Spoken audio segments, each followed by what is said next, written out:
Hi, Daljit. Hey, Bobby. How are you doing today? Good. Good.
Or the one?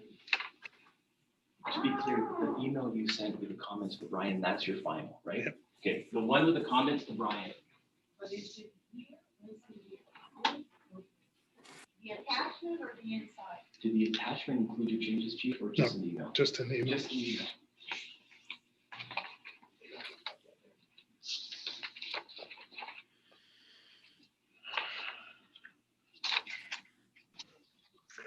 Hi, Chief. Just to let you know you're live. Well, thank you so much. I was just shuffling all the papers at my desk so I could prepare to answer your many questions. How's everyone doing today? Good, thanks. Hello, everyone. Hi, Sandy. Hi, Bobby. Hi, Chief. Hello.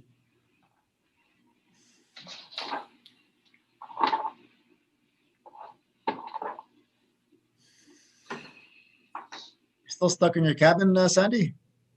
I wouldn't call it stuck, but yes, I'm still in isolation. Have been for a while now. So. Hi, Chair. Hi, Ralston. Hi, everyone. Hello. Okay, I believe we have a quorum, and seeing that it is 4 o'clock, I'd like to call the meeting for February 22nd, 2021 to order. I'd like to start this meeting by recognizing that Ottawa is located on unceded territory of the Algonquin and Anishinaabe Nation. We extend our respect to all First Nations, Inuit, and Métis people for their valuable past and present contributions to this land. We also recognize and respect the cultural diversity that First Nations, Inuit, and Métis people bring to the City of Ottawa. We are currently broadcasting on Zoom and live streaming on YouTube. Given this meeting is being held electronically, I want to caution that there's always the possibility of technical difficulties.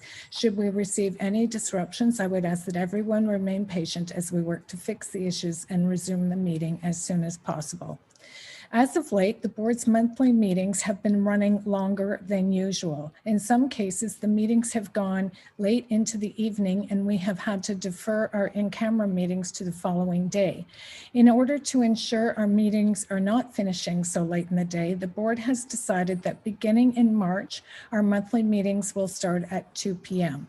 This change in start time will be on a trial basis only. Should the board choose to adopt this start time on a permanent basis, we would either revisit our annual board meeting schedule or amend our procedure by law. Earlier today, board members were forwarded an email from a member of the public. They offered some good suggestions to assist with ensuring delegates are not misgendered or do not have their names mispronounced. Starting in March, when the board receives public delegation requests, we'll be asking delegates to provide their pronouns as well as the phonetic pronunciation of their words. So maybe in the meantime, I can just apologize for any mispronunciation that I have done.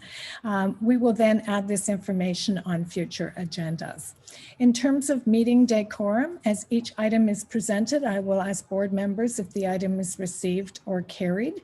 If you are joining without video, please say your name before speaking. If you are joining the meeting from a location with background noise, please keep yourself muted until it is time for you to speak. I'd also like to remind everyone to mute their notifications and alerts to avoid any disruptions in the meeting.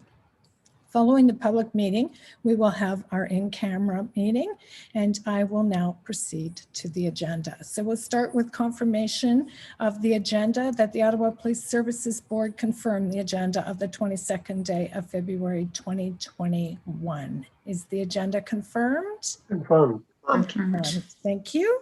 Confirmation of minutes 33 of January 25th, 2021, that the Ottawa Police Services Board confirmed minutes number 33 of January 25th. Are the minutes confirmed? Confirmed.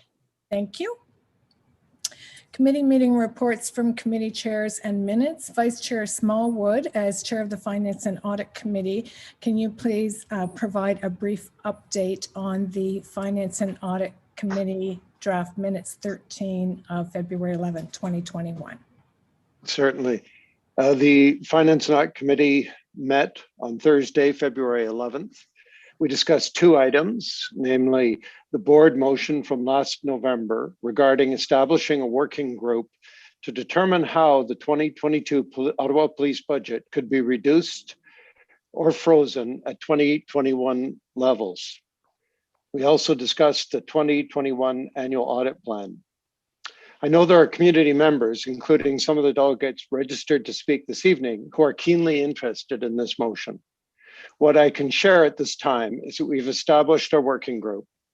Our next step is to develop a framework that will give us a better understanding of the critical milestones and dates for developing the budget, including key decision points.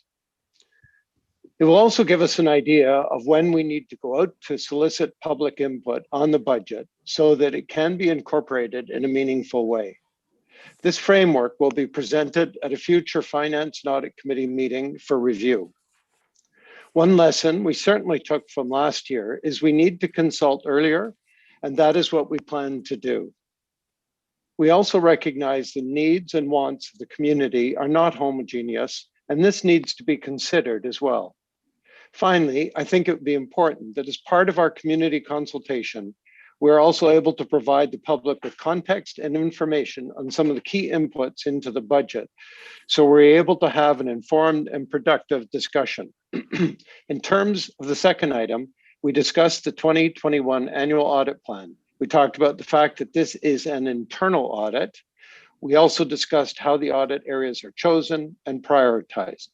The plan is before the board this evening for approval, and that is my update on the FAC meeting. Thank you. Thank you, Vice Chair Smallwood. Are there any questions or comments? Seeing none, is the item received? Received. Okay, thank you. Declarations of interest. Are there any declarations of interest? Nope. Seeing none, we'll move to public delegations. We have a few public delegates registered to speak with us this evening. If you registered to speak on a specific agenda item, we will be holding your delegation until we reach that particular item. Some delegates are planning to address multiple items, so we will start with their presentations before moving on to the consent agenda. A reminder that only those who registered and were approved to speak will be permitted to address the board. When I call your name, you will be able to turn on your mic and video. Each delegate has up to 5 minutes to address the board. The list of delegates on the agenda has been updated since last Wednesday when it was originally published. We will now proceed with the first registered public delegate. I call upon Robin Brown.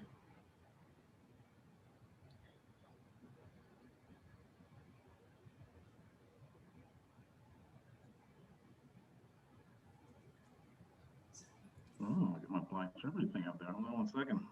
Robin, can you turn up your volume? We can't hear you. Can you hear me now? A little better now. Yeah. Is that better? Okay. Yeah. Hello, you have 5 minutes. Please go ahead.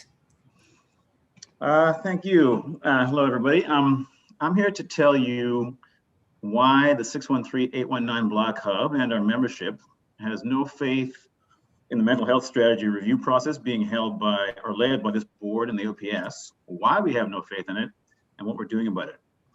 First, taking 3 years to come up with recommendations when people are dying is unacceptable. Second, as many presenters pointed out at the last board meeting, the OPS is still leading key parts of the process despite the fact they keep saying they wouldn't. Example of this is the meeting the OPS will hold this Thursday, described as, quote, a meeting of a small group with the OPS to learn more about the recent OPS mental health strategy guiding council, unquote. The OPS is saying one thing while doing the opposite. And our third point relates to this board doing the same. In November, after hearing 93 of 94 public delegations ask you to freeze the OPS budget, you approved a $13 million increase. After the vote, Chair Deans was quoted as saying, quote, we don't want to do business as usual. We recognize that we need to move a long way. I think we want to push the envelope and we want to push hard, unquote. Chair Deans, the only envelope we see you pushing is a massive brown one filled with our tax money across the table to the OPS every year. Our last point has to do with Chief Slowly's comments after the board approved his budget. The chief was quoted as saying, quote, I share your fierce urgency of now. I want it all done yesterday. I'm a realist though, and I've been in this business a long time, unquote. The chief wants us to believe that the budget process is complicated and that it takes time to change things. And the one way he backs this up is by constantly saying that Eugene Oregon's Cahoots program took 30 years to get results. Chief, that's not true, and you know it. The Cahoots program started getting results from day one by saving the city of Eugene lots of money and by not killing the people they were sent to help that day, which they've done consistently for 31 years. Budgeting isn't complicated. You fund what you value and you police what you don't. We don't have time to wait for you to start valuing our lives. The COVID-19 pandemic will no doubt push many more people, especially racialized people, into mental health crises. And if the cops keep showing up, we fear more people will die. We fear this because cops continue to harm us and kill us without consequence. Cops pull guns on our youth standing in a mall parking lot, and the chief tells us their internal investigation found the cops did nothing wrong. The cops break up a protest, violently by the accounts of many protesters, and the chief says the only problem was how the cops trashed sacred indigenous objects. Rank and file OPS officers keep returning their racist Ottawa Police Association President Matt Scoff to power and wearing their racist thin blue line patches, and nothing is done. Despite these clear examples of harm, the OPS continues justifying its existence and increasing budget with faulty evidence, much of it produced by one person, Carleton University professor Linda Duxbury. For example, in the fall, Matt Scoff said the OPS school resource program is great and cited Duxbury's report on Peel Region's SRO program to back up his claim. What he didn't mention is that Duxbury didn't separate out answers from Black and Indigenous students in her study. She lumped all students together and concluded everyone loved the program. In the fall of 2019, the OPS hired Duxbury to evaluate its neighborhood resource team program, and it's clear why from this quote from a glowing article about Duxbury and the project in Carleton's Raven magazine. Quote, when she hears people say, defund the police, what she believes they're trying to say is, we want a new model of policing and greater investment in community policing might be a key component. The OPS doesn't want an evaluation from Duxbury, it wants a justification, and Duxbury will deliver, as always. Given the OPS and this board continue to commission flawed studies from the same person to justify OPS programs, we have no faith in the OPS and board's mental health response review. So the Hub is working with the community to get our own study done and have launched a GoFundMe campaign called Compassion, Not Cops, to raise money to do it. There's a link on our 613-819 Black Hub website donate page for people to contribute. Two last points. After approving the 2020 OPS budget, Chair Dean said the board plans to strike a task force to consider whether to freeze the OPS 2022 budget. As you should all know by now, we emailed you all this week asking you two questions. 1, whether you plan to vote to freeze the OPS 22 budget in the fall, and 2, the criteria on which you will base your decision. We ask for an answer by the end of this week, and we look forward to getting your responses. Thank you.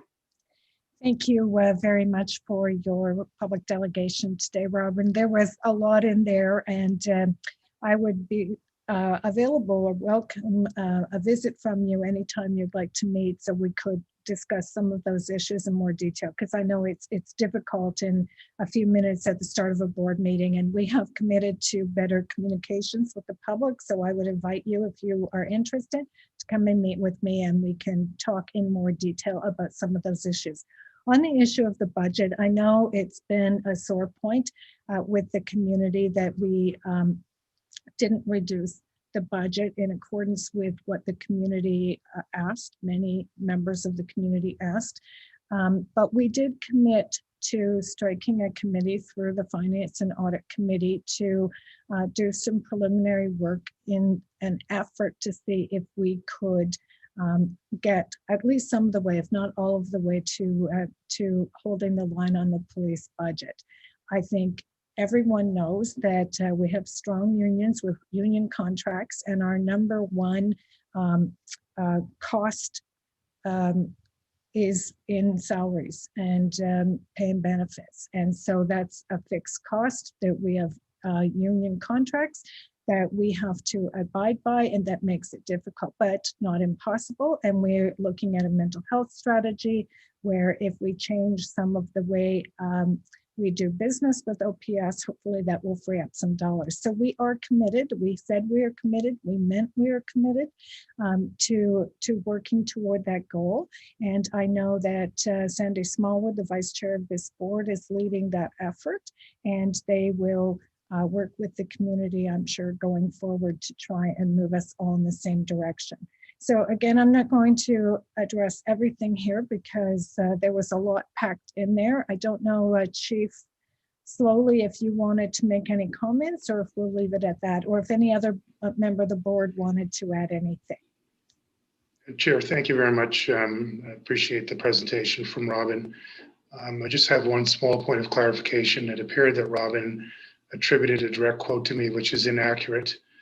I have not said that the Cahoots program took 30 years to show any sort of financial benefit or other benefit. I have simply said it is one of many programs around the world that we've looked at. It's a very credible program, and we are looking at it very carefully. But that it has taken over 30 years to reach its current levels of efficiency.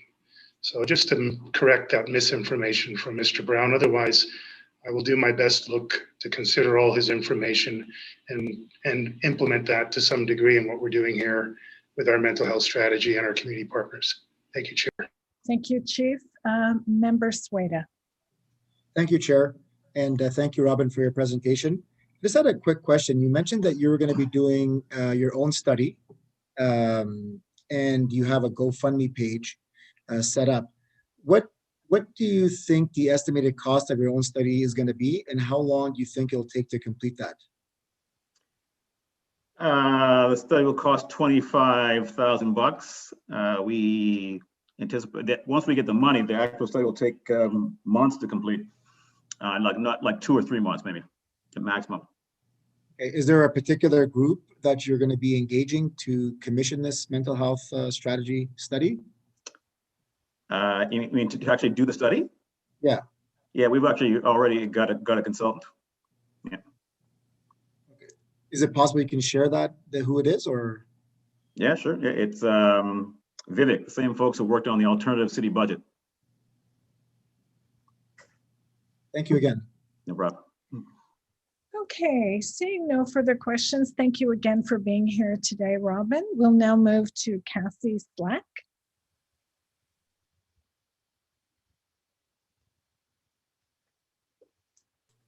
Hi, can you hear me? Not well. If you could speak up a little bit, that would be great. 1 second. How about now? Yeah, good. Yeah, okay. Hey, I'm Cassie. I'm back again. I am here again to demand that this board take actual action to remove police from our communities and to repair the trust that you continue to break with us. I have a few points based on the agenda items. The first one is to address the community concerns around your strategic planning process. This is obviously going to happen a little later, but last month I talked about how little trust there is in your outreach practices, namely in the form of online surveys and closed door meetings with cops. In item 3 of the agenda, the strategic planning report exemplifies why we don't trust these processes. The report across the board shows how little community trust there is with the police and with this board. But in the report itself, you brush off the concerns citing anti-law enforcement activists and the use of social media as a reasons why samples are non-representative. The report also is incredibly vague and says things like, in some cases, residents called for more police in their neighborhoods, but shows no data of how many people actually asked for that. In fact, there's actually no inclusion of the qualitative answers that we all had to answer from the survey in this report. I think this board should be asking how many people actually did ask for more police. And I think this board should be asking for the actual answers and the real data from this report, because this seems like an overview. I'm not sure if the board actually gets that or not, but they should be asking for it. Secondly, we should stop appointing special constables, period, both on OC Transpo and in our schools. Last month, multiple delegates asked the board to think critically about why we are giving OC Transpo employees policing powers under the Policing Act, and the board proceeded to appoint the OC Transpo constables with little to no discussion. This month, there's an agenda item asking to appoint special constables at Carleton University. And so this month I'm asking again that this board push back on the appointing of special constables in our schools. We don't want cops in our schools or on our buses, period. Again, stop using neighborhood policing as a solution to equity issues. This community keeps showing up every month to ask you to take cops out of our communities, and every month you ignore us and then tell us you're listening. In the Equity and Diversity and Inclusion report, expanding neighborhood policing is included as an action item. I have some questions about this. What does putting more cops in our most marginalized communities have to do with equity, diversity, and inclusion in the workplace?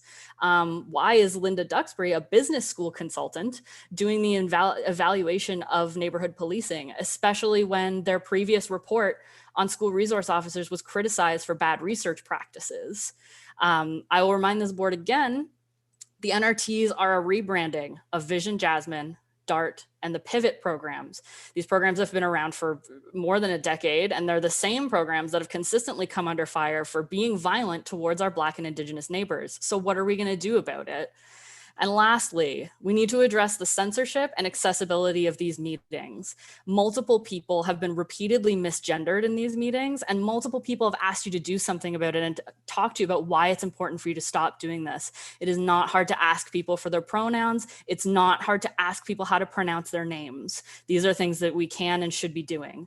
The YouTube comments are still turned off for the public, and I really want you to think about why you continue to do this. This board regularly invites people for private closed door meetings like you just invited Robin to. Why can't we talk publicly? This board and the police regularly come under fire for lack of transparency. That's all I have for today, but it'd be great if y'all would think about these things. Okay, thank you very much, Cassie. Are there any questions or comments for Cassie? Member Sueda. Yeah, thank you, Chair, again. I just want to reconfirm with the chief, or maybe a deputy chief, or Jeff Letourneau, with regards to special constables, this is not something that the OPS decides. Is that correct? I was under the impression that OPS is asked by the organization, such as OC Transpo, to have a special constable. Is that the case? Member Sueda, I can actually start to answer that question. I believe the chief has had some technical issues and his computer's gone down, so he's currently working on getting back up online. So the special constable program, and I'll let Jeff come fill in the answers after, but the special constable program is actually an agreement between the institutions and the Police Services Board, where the Police Services Board provides authority for members of the special constables to actually operate under the Police Services Act. The service ourselves, we provide the training, we provide the ministerial functions around supporting that program, but it's the board ultimately that provides the authority for anyone to act in that position. So what we'd had a discussion earlier today, and what we were looking at doing, if the board was interested, is we were going to come forward next month with a report that provides an education piece and overview for the board, exactly how the special constable program in Ottawa works, how it's been built, and how it functions. I guess my question was more, does the need for a special constable at OC Transpo come from the board or from the OPS, or does it come from OC Transpo? So it would come from OC Transpo, it would come from Carleton University. So those groups make the requests to have those augmented enforcement powers within their jurisdictions, within their areas, and they make that request to the board. Okay, so it's safe to assume that they find there's a need for a special constable and they make the request to the board and the OPS. That's correct. They and the reason, on, sorry? I was just going to say they base it on their own evaluation, on their own requirements. Like OC Transpo will say, we need 2 special constables and we feel that this would be sufficient, and then they make that request. Yes, that is correct. Okay, thank you. Okay, thank you, Member Sueda. Any other members? Seeing none, thank you very much, Cassie. We'll move then to David Hennessy.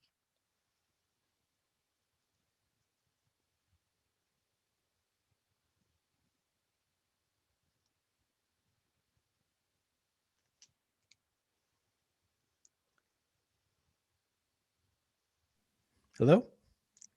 Hello there. Hi. Is it working? Okay. It is Good. working. You have 5 minutes. Go ahead. I think my system just had to reconnect there or something. Okay. Okay, well, I'm going to be pretty brief. The things I'm speaking to, there's 3 points. The first is the Ottawa Hoop Stars Instagram page still exists, which is rocking white supremacist imagery, the thin blue line, which is the rebrand of the Blue Lives Matter patch that we've seen at the storming of the US Capitol, which was the directive of course, fascist President Donald Trump. So they're still rocking that imagery. It's Black History Month, and I guess no one's really told them.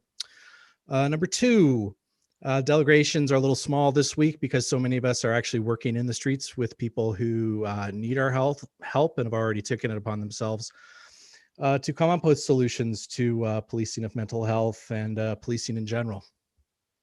Number 3, and this is my main point, I'd like to speak to sexual assault within the OPS, transparency within the social media program and within the positive workplace report, and of course, whatever structures are trying to create a positive workplace within the OPS. I would like to call the board's attention to a story posted to the OPS News webpage on Thursday, February 18th, 2021, and to the corresponding Instagram picture and post. Features a young woman of color who, while hunting for a career in university, decided to become a police officer after working at the National Capital Alliance on Race Relations. I would also like to draw the board's attention to the Fifth Estate expose that was released a couple days ago, outlining the vicious sexual assaults that have been occurring at the OPS. I believe the 2 things are related. I wonder if anyone told the young woman of color in the Instagram post that being a female officer would require her to undergo vicious discrimination, mental, and most likely physical assault at work by fellow officers and superiors.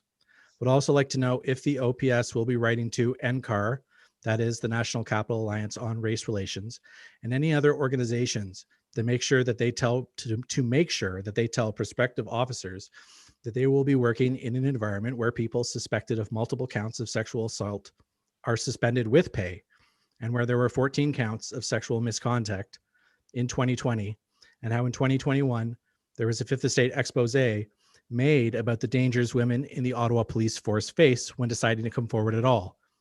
I hope in the name of transparency that you do so. I would also like to use this opportunity to remind the board that officers who committed these assaults have not pled guilty and are relying on the system to find no evidence of harm.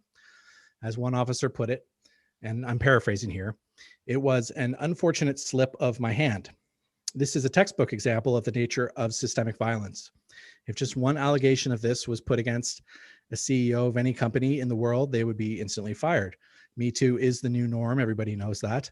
However, as usual, the OPS and the police at large feel they are above the system. I urge the OPS to start defunding, dismantling, and abolishing itself in the name of our shared humanity. I urge officers to come forward, and I urge the board to quit out of disgust and in solidarity with people who have been harassed and violated at work and in the name of our shared humanity.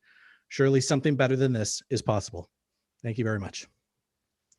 Thank you very much, David, and I appreciate your comments. Certainly understand them.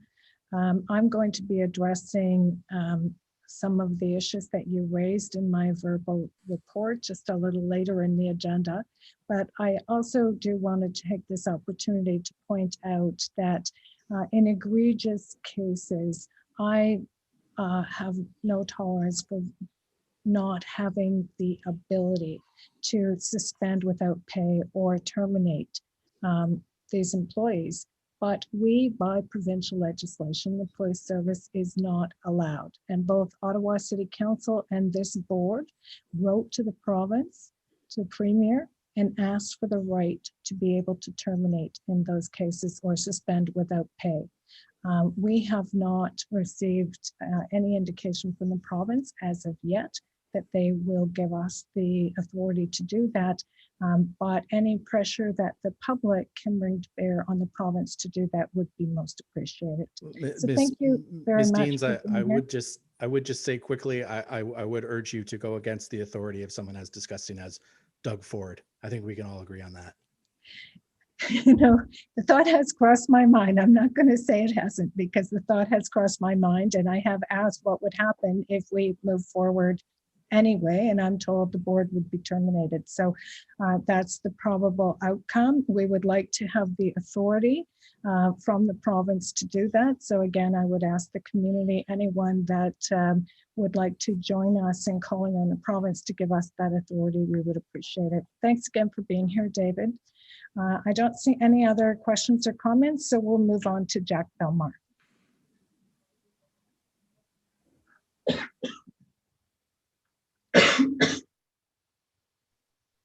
Hi there, can you see me? We can, huh, Jack? Perfect, hello. Before I begin, I would like to add to Mr. Hennessy's complaint about police wearing the thin line badges. I do note that the Ottawa Police Association still flies that thin blue line Canada flag outside their building on Catherine Street. So I would ask that, if possible, maybe the board could formally ask to have it be taken down. I know that non-binding resolutions aren't, well, they're not binding, but they are something, and I think it would be something that a lot of people would be happy to see happen. Vice Chair Smallwood, I also wanted to thank you for answering my initial question about the task force struck to freeze the OPS budget at 2021 levels. Thank you.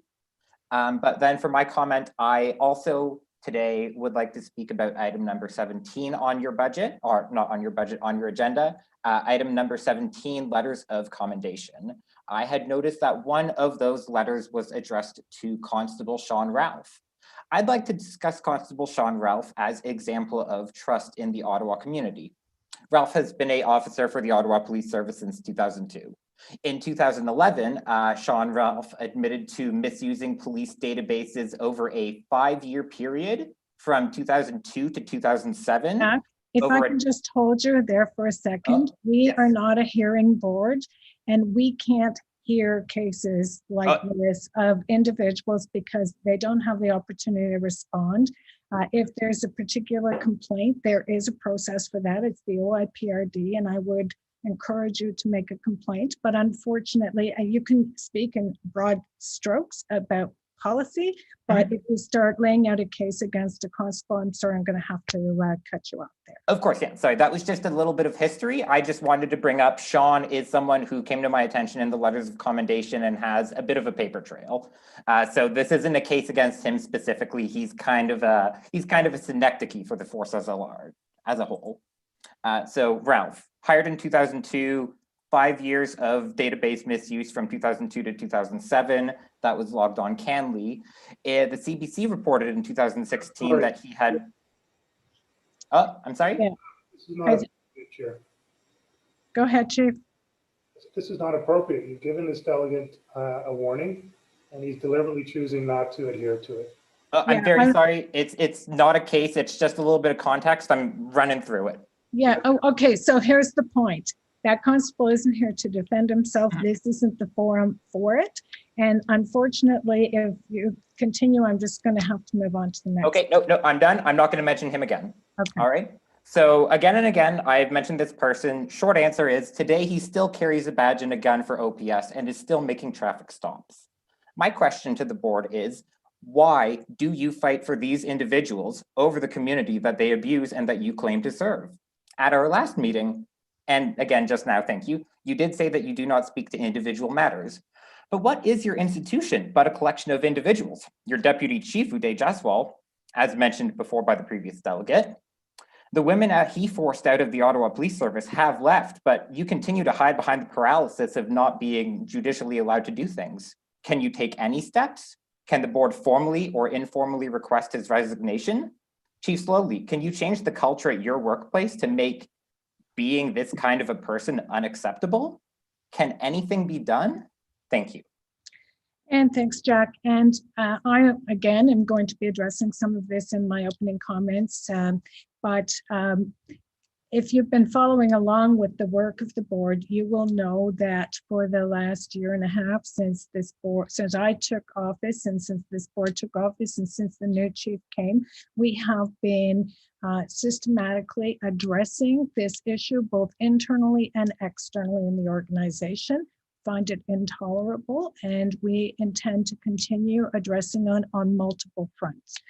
So I would ask you to recognize that we are making considerable efforts to address this issue because of how important we see it. So it's not as if we're turning a blind eye to it, Jack. We are addressing it head on. Thank you. Anyone else? Seeing none, we'll move on to Fernez Farhang.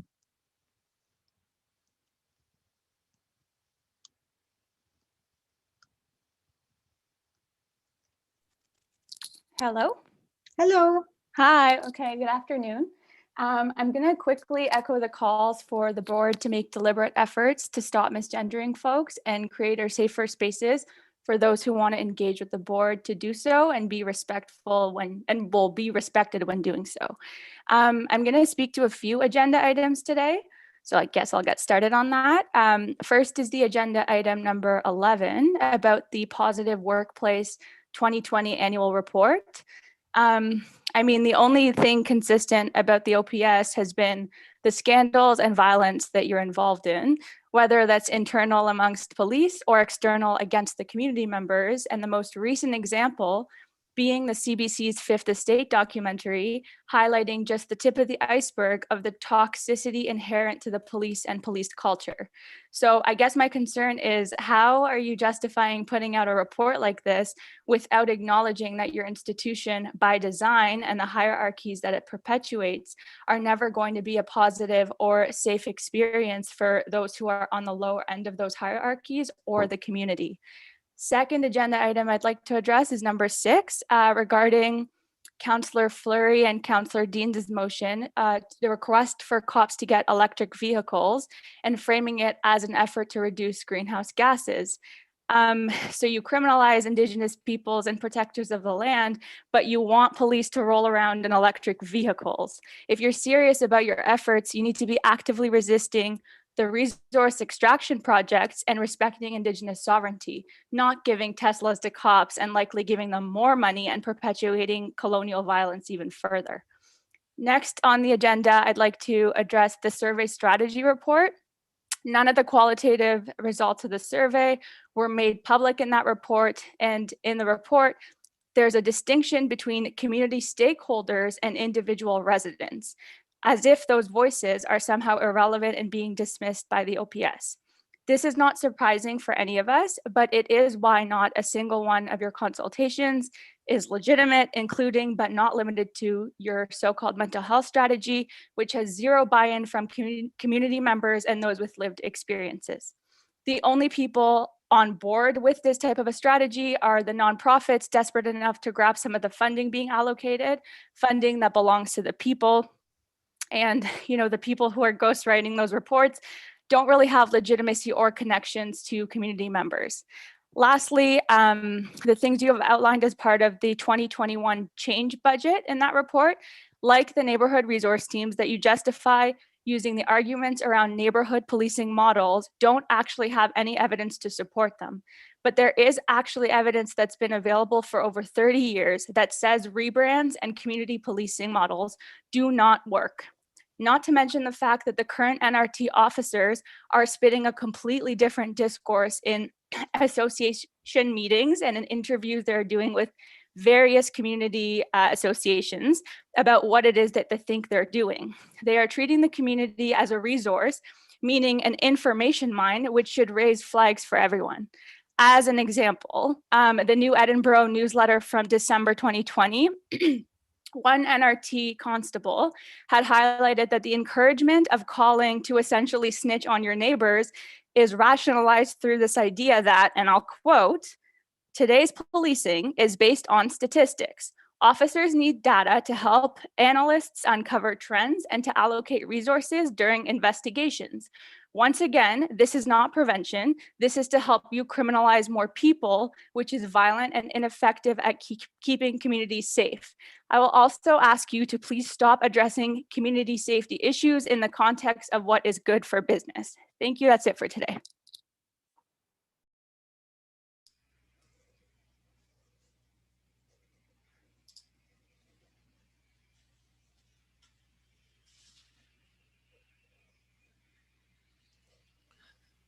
Diane, you're on mute. Okay, sorry about that. Thank you, Farnaz. Griot Guan was our next speaker, but does not appear to be on the call. So we'll move to Zhu.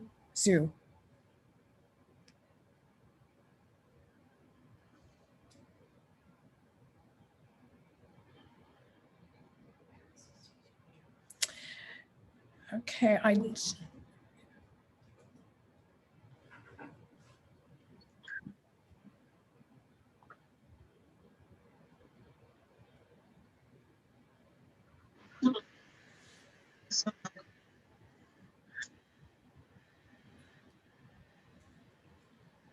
we're not getting any volume.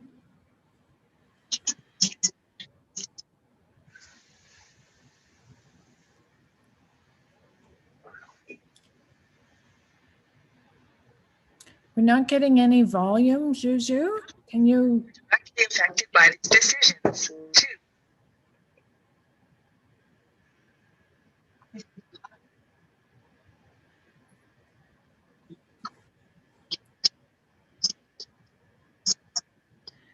Okay, we're not able to hear this presentation.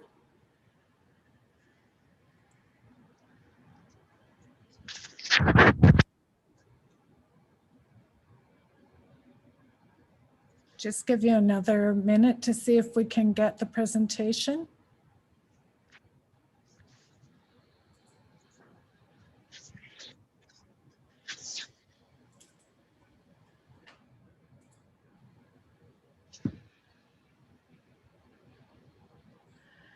Okay. Okay, Juju, unfortunately, we can't hear it. We're not receiving the presentation. If you would like to provide your remarks in writing to the board, we'd be happy to receive them. But unfortunately, we are unable to hear it, so we're going to move along. Unfortunately, that is also the end of today's public delegations. I want to thank everyone who came out and spoke to the board today. And we will move then to inquiries. Are there any board inquiries? Yes, Chair Deans, I have one. Member Norman, go ahead. Thank you, Chair Deans. Chief, as we all know, road safety continues to be a top priority for the Ottawa residents, and this includes safety on sidewalks. In the city of Ottawa, neither bicycles nor e-scooters are permitted to operate on sidewalks.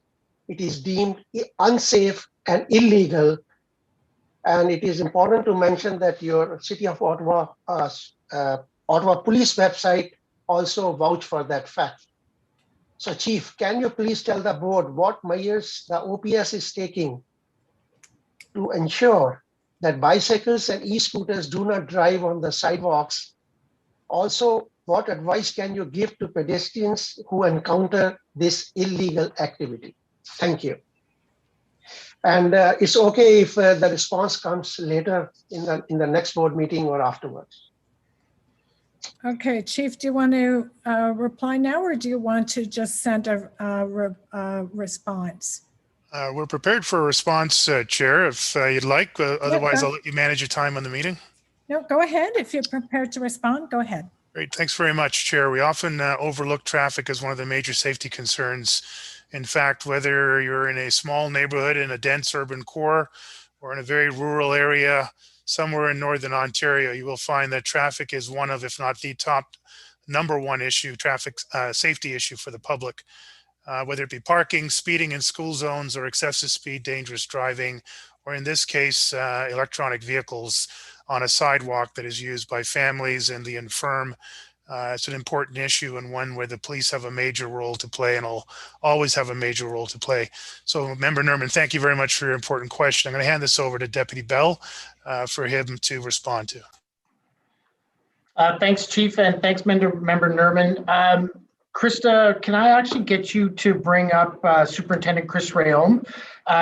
Member Nerman, your question is actually very timely, because just prior to this meeting, I had a steering committee meeting with Safer Roads Ottawa, and one of the areas that we specifically talked about was road safety, specifically around e-scooters. So I know that Superintendent Rayom has gathered a bunch of information in preparation for that, so we'd be happy to provide you that information now. So Chris, if you want to provide the answers to Member Nerman's questions. Yeah, no problem. So first of all, the rules for the e-scooters are the same as bicycles. They cannot be on the sidewalk. And if they're caught on the sidewalk, it's a $125 fine.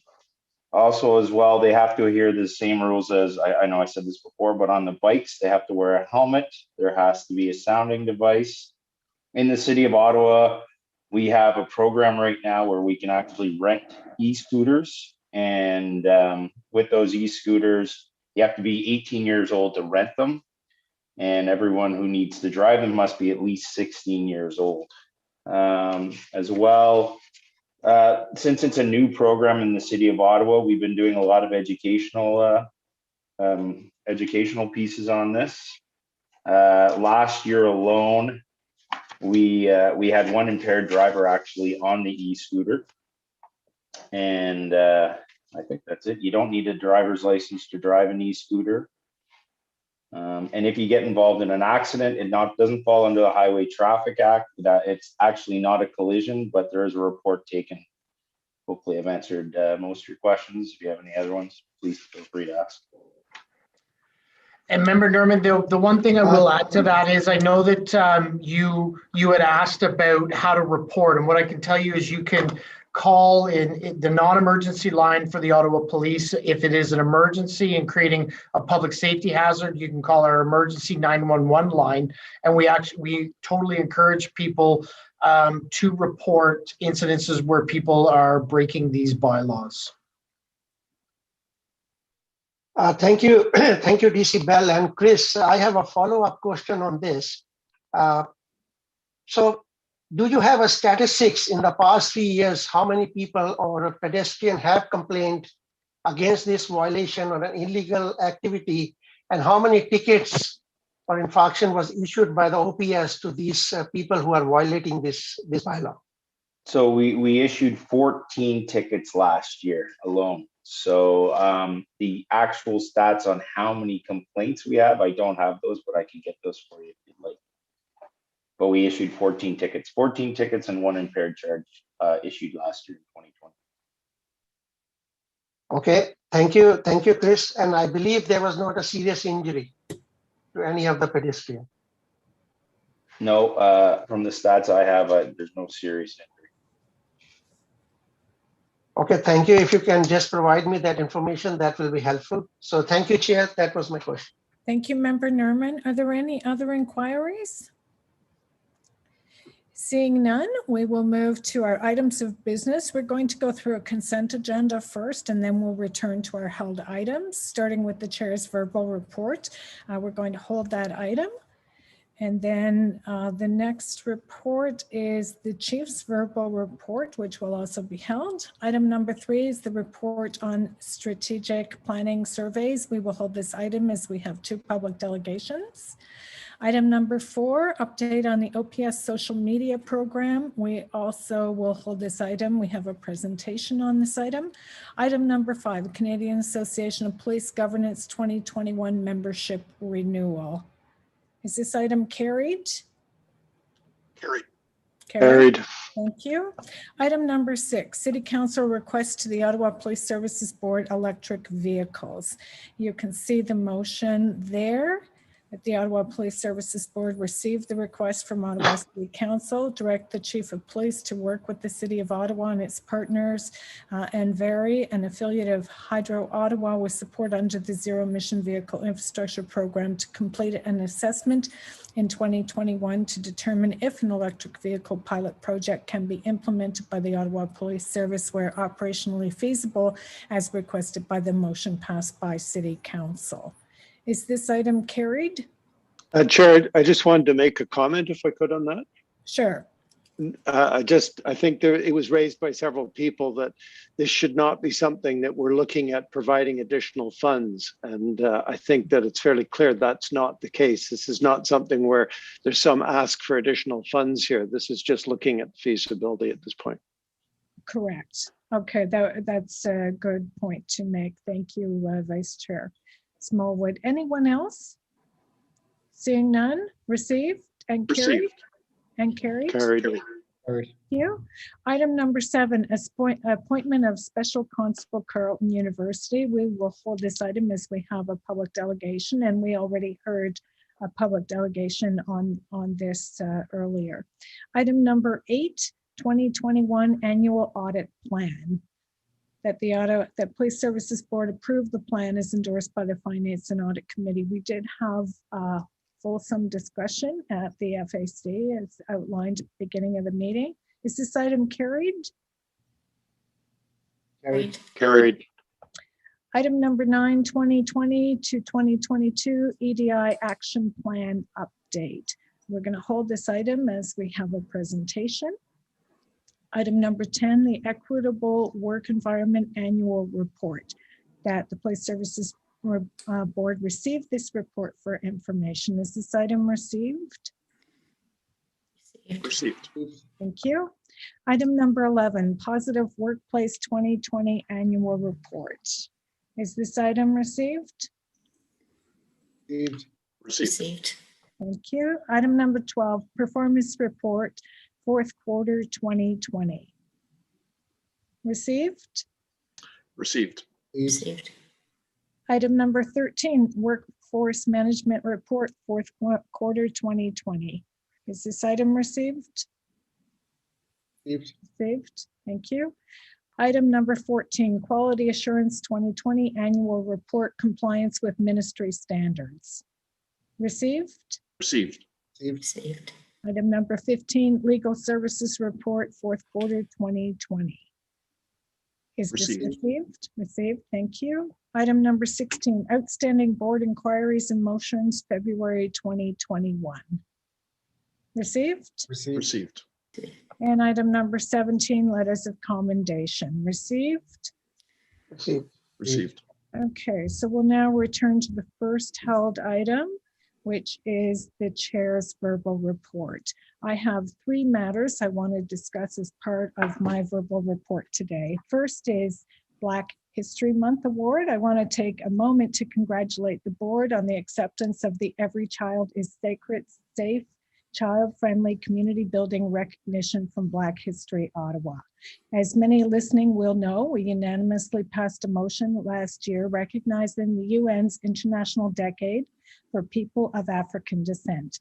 The decade was proclaimed by the United Nations and shows our commitment to taking action to promote respect, encourage greater knowledge of diverse cultures and heritages, and recognizes the immense contributions these communities have made to our society. We cannot look forward without these acknowledgements. The Ottawa Police Services Board has taken on an immense amount of work aimed at improving the diversity of our service. All of this work will continue to be informed by the overall intent of the UN's declaration that people of African descent have been marginalized for too long within our systems and our society, and it is our responsibility to create that change. I would like to once again thank June Gervin for her commitment to our city and look forward to continuing this work. The second item I want to discuss is to address the incident outside the Saint Laurent Mall that occurred on December 27th. At our January 25th in-camera meeting, the board received a briefing from the service on this incident. The board satisfied itself that the call for service was handled reasonably and responsibly by the OPS. We have since asked the chief to provide a summary of the call as part of his verbal report this evening for the benefit of the public. The board felt there was misinformation circulating about what occurred that day, and it was important to correct these disparities as they have a significant impact on public trust. So when we get to the chief's report, we have asked the chief to address that issue. And finally, workplace sexual violence and harassment at OPS. The matter I wish to talk about is this ongoing issue of workplace sexual violence and harassment. I would like to provide an update on our efforts to address it. When I became chair of this board and Peter Slowly became chief, together we quickly concluded that there was a toxic culture inside this organization that would need both our attention and determination to change. We also recognized that we needed help, both internally and externally. Like many of you, I've seen the deeply disturbing reports about women and men who have been subjected to acts of workplace harassment and violence within our service. Let me be clear, this type of behavior should never be tolerated. That is a message we need to send loud and clear. We also need the help of the justice system to ensure that penalties, not plea bargains, are imposed. It takes incredible courage for a person to come forward and share their story. I want to recognize that bravery here today and encourage anyone else who feels that they have been the victim of violence or harassment to come forward. For too long, an environment has existed where victims have not felt safe enough to speak out. This must change. It is also important to recognize this issue is not unique to our community or our service. There is a culture of sexism that pervades policing. It has gone on for too long. This is also something we are seized with addressing. As you know, we initiated a comprehensive workplace sexual violence and harassment project in April 2020. Our focus is on improving how the OPS handles these issues, from enhanced reporting mechanisms for victims to greater education for members. We want the OPS to be a safe workplace where members feel secure in reporting any incidents and where victims are provided the support they need. I cannot stress enough how much time and effort has gone into this program and the strides that have already been made. I also want to take this opportunity to thank everyone who have been instrumental in achieving progress on this project. In September 2020, Police Chief Peter Slowly and I also announced the engagement of Janice Rubin, a leading Canadian expert on workplace sexual violence and harassment.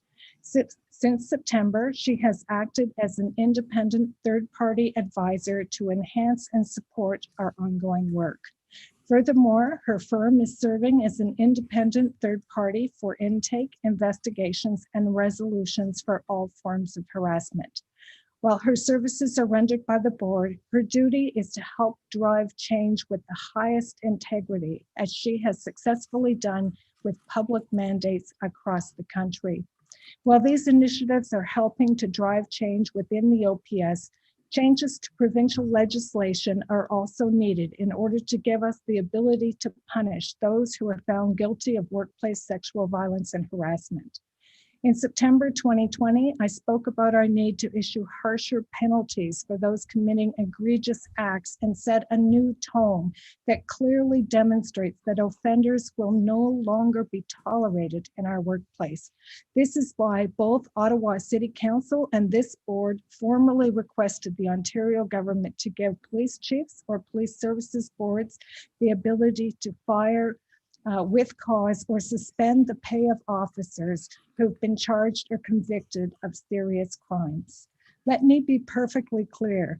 Currently, there is no option. We are asking the province to give us one.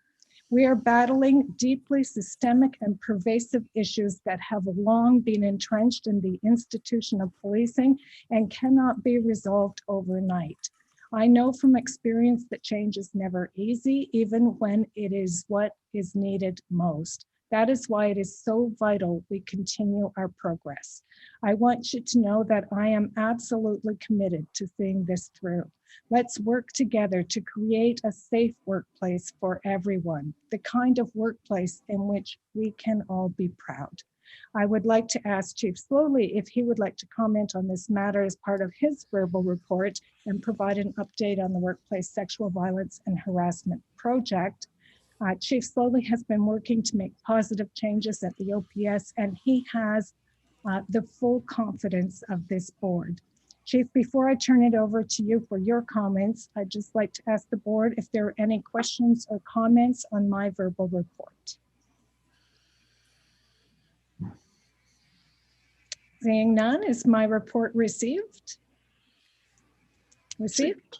Thank you. Okay, Chief, over to you for your verbal report. Thank you very much, Chair Deans. Important matters that you recognize in your comments. So I'll focus on your request to speak specifically to workplace sexual violence and harassment. First, Chair, like you, I want to be clear. There is absolutely zero tolerance for any workplace sexual violence and harassment at the Ottawa Police Service. As an organization, we must continue to accept, acknowledge, and most importantly, address the fact that too many individuals have been subject to totally unacceptable behaviors within the workplace for too long. It causes harm to our members and to the relationships we have with our community. We are doing everything we can to prevent these incidents from occurring while working to increase members' confidence in reporting these incidents and providing support to the victims. Since I took the role of chief, I've been very clear that we need to fix our house. We need to take full ownership of all of our organizational issues relating to bias, discrimination, equity, including gender equity, diversity, and inclusion. We need to assess and address violence against women, workplace harassment, and bullying. The issues relating to gender inequity, workplace sexual violence and harassment are as old as the policing institution itself. The mistreatment, misconduct, and mistrust are decades in the making. And like you said, Chair, it's going to take time to properly and fully and sustainably address it all. We cannot solve these issues overnight. But make no mistake about it, change is happening and more change is coming. How we respond to these issues will define us as an organization. That is why we are taking action. We are working with members of our service, the board, and community partners on priority initiatives, some of which you've already outlined, to make the needed changes and the improvements in the Ottawa Police Service. You've already talked extensively around Sexual Violence and Harassment Project, the Workplace Sexual Violence and Harassment Project, to address sexual violence and harassment within the Ottawa Police Service. That project is entering into its 9th month, a partnership between the service and the board. Our internal executive champion is Acting Deputy Chief Joan McKenna. There's a team of internal experts who are supporting this, including survivors of previous experiences. This is also in partnership with community leaders and community stakeholders, not-for-profit agencies like Activa from the Violence Against Women community, who are helping to guide us with expertise and evidence-based practice. It includes, but is not limited to, the pilot project that you referred to involving Ruben Tomlinson. Ruben Tomlinson is one element, a reactive element that we're looking at bringing into the police service, but was never intended to be a substantive and a complete solution to all the myriad of challenges that we're facing. It is about the midway point of that pilot project. We're now receiving direct feedback from Janice Rubin and her team at Rubin Tomlinson, as well as members of our service and our community partners, to make adjustments at the midstream point. And we'll consider a number of those over the next several weeks. We will continue to update the board on the progress of the pilot project and the overall project itself, as we have done in the past. And ultimately, at the end of the pilot, at the end of the overall project, we'll provide a full report back to the board and to the public, as well as, of course, to our members. We have improved partnerships between the Ottawa Police Service and our violence against women community to better enable community members to come forward themselves to report sex-related crimes with the confidence that they will be properly treated and supported, and that their complaints will be properly investigated and resolved. The third area is the actual creation of the Respect, Values, and Inclusion Respect, Values, and Inclusion Directorate, which was implemented last May 2020 with the goal to improve the Ottawa Police Service in the areas of dealing with workplace harassment, discrimination, human rights issues, ethics, diversity, and inclusion. The new directorate builds upon the existing work of previous efforts, but will move us forward into the future. The fourth area is we've significantly invested in our members' wellness and health by adding 4 additional positions within the Health, Safety, and Wellness unit. And to support these initiatives, we have increased our funding to that unit by a total amount of $5 million. Another area is our conduct risk management meetings, which happen on a weekly basis, where we bring together all of the leaders in the police service to look at existing high-risk conduct issues, to bring a whole-of-service approach to assess them and to address them. This includes doing full reviews of any historic issues of significance, like some of the matters that are very much out in the public forum today. Again, once those reviews are completed, we'll endeavor to provide as much information to the board on the results of those reviews, keeping in mind legislation and privacy issues. Last but not least, Chair, I join the board and other stakeholders in the community in worked with the government around looking at suspension without pay for egregious conduct by members of this service or any service that do not relate to their duties or their sworn office. This is a position adopted years ago by the Ontario Association of Chiefs of Police, and one which I continue to endorse. Just this past week, I hosted a lengthy call with over 100 members of the Ottawa Police Service, civilian and uniform members at all ranks and in all roles, including our command team and executive and senior leadership. We spoke at length about the pernicious issue of workplace sexual violence and harassment. We talked about the frustrations and trauma experienced in the past, our frustrations and our aspirations to go forward in the future. And I can tell you there is a growing commitment amongst a critical mass of our members to get this done, to get it done as effectively and as quickly as possible, and to do it in partnership with our community. We are 1 year into a multi-year effort, a sea change that is underway to ensure those who work at the Ottawa Police Service feel valued, respected, and more importantly, they are safe in what they do and the services that they provide. I recognize that has not always been the case, particularly for our female colleagues, as well as for members of our community. As a chief of this police service, I am fully committed to changing that historical context and moving us forward with you into the future. Thank you, Chair.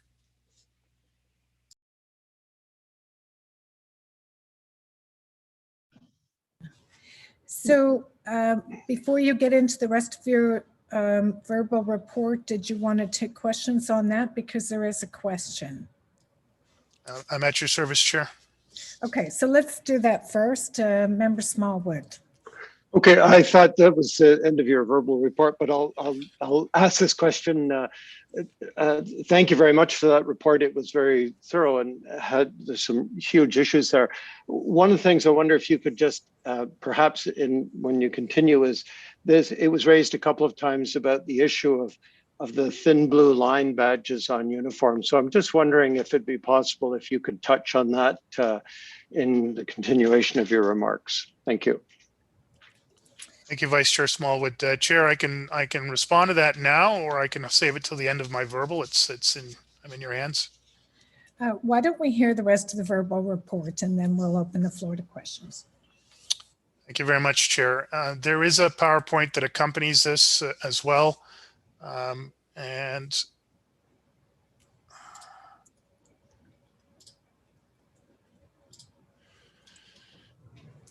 So, Chair, thank you very much. Good afternoon, board members. Good afternoon, those who have been able to join online. Bonjour à tous.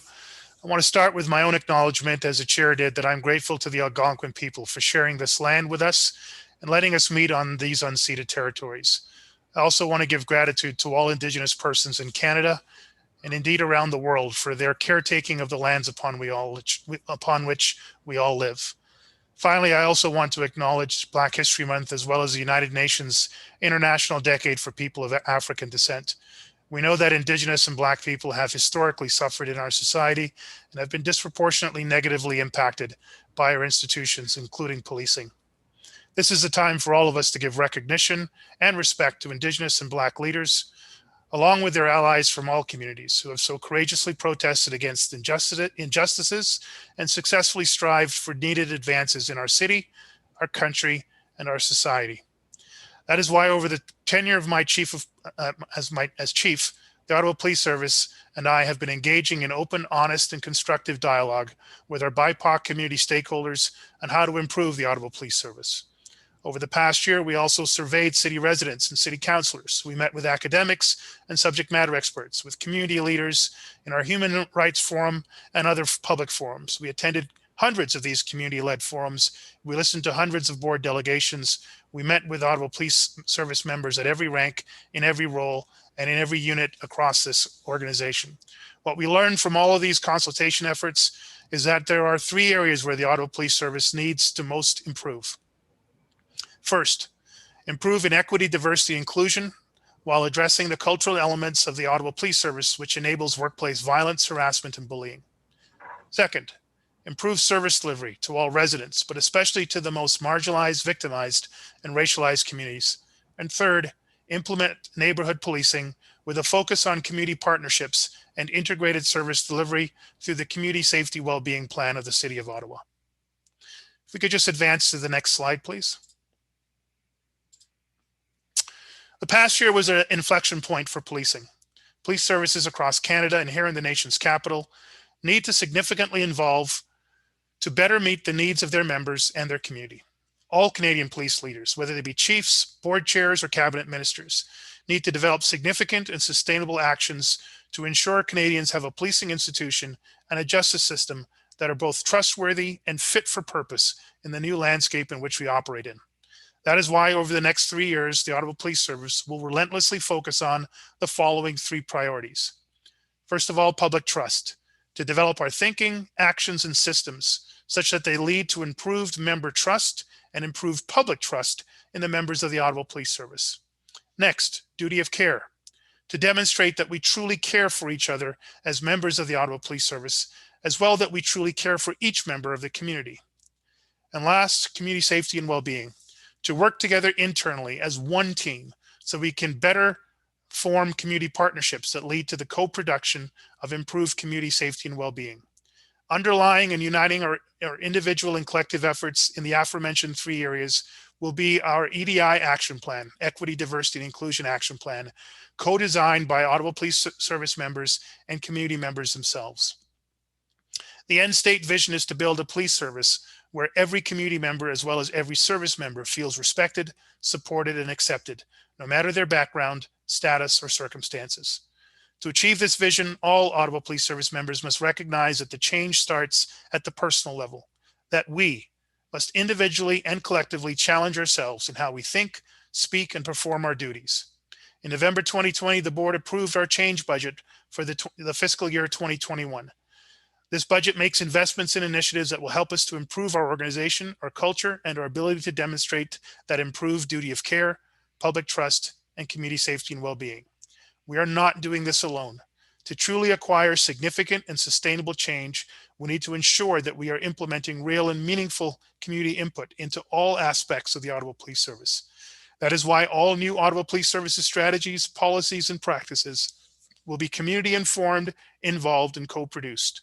We will be working with the community to co-produce the following budget priority items: the community-led mental health strategy, the expanded neighborhood resource team strategy for suburban and rural areas, the anti-Indigenous and anti-Black racism training for all members, as well as the new community coordinator roles in our sexual assault and partner assault units that will support the VAW community, as well as the implementation of the recommendations relating to missing and murdered Indigenous women and girls. If we can move forward to the next slide, please. This infographic that you're looking is one of the best examples of demonstrably the significant changes that have been accomplished during my tenure as chief. And it is a result of the work of many members of our organization in partnership with the community to improve our outreach, recruitment, and hiring systems. It includes a no-cost application process to remove financial barriers for applicants, a physical testing process that ensures applicants can meet the standards from the Ontario Police College, and a revised background check process with a focus on equity, diversity, and inclusion. These changes have had a massive impact on the quantity, the quality, and the diversity of the police recruit applicant pool, such as the December 2020 class of 48 recruits, which was the most diverse class in the history of the Ottawa Police Service.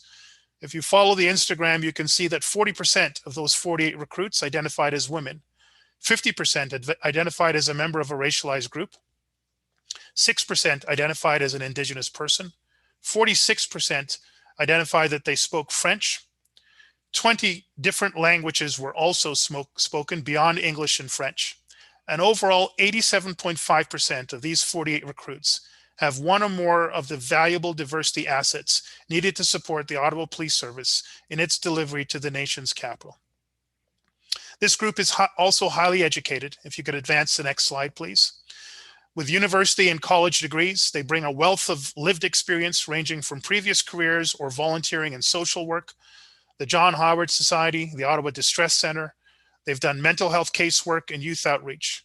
We could not have done this without the support of this board, the work of our recruiting teams, and perhaps most importantly, the support of our community partners who encouraged us, guided us, and sent us qualified and skilled candidates to these positions.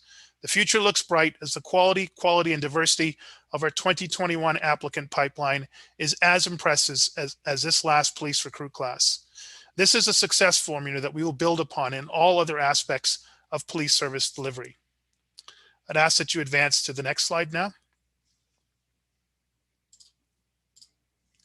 Chair, you referenced that at the in-camera session in the January board meeting, we presented an operational review to the board in regards to the incidents that took place at the St. Laurent Mall on December 27th, 2020 at approximately 7 p.m.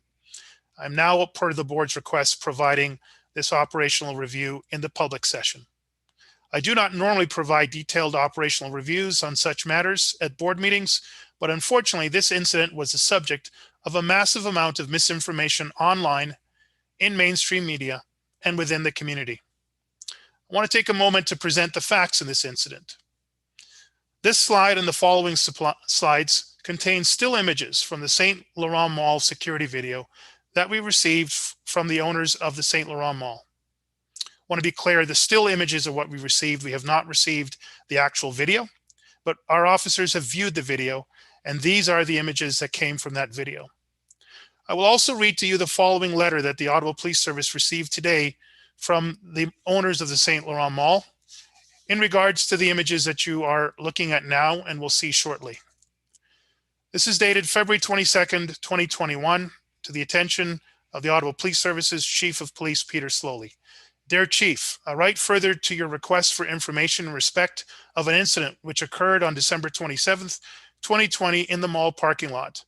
At approximately 7 p.m., a passenger car with a passenger car parked with within the fixed view of one of our security cameras in a live traffic lane at an intersection in an isolated section of the mall's internal road system.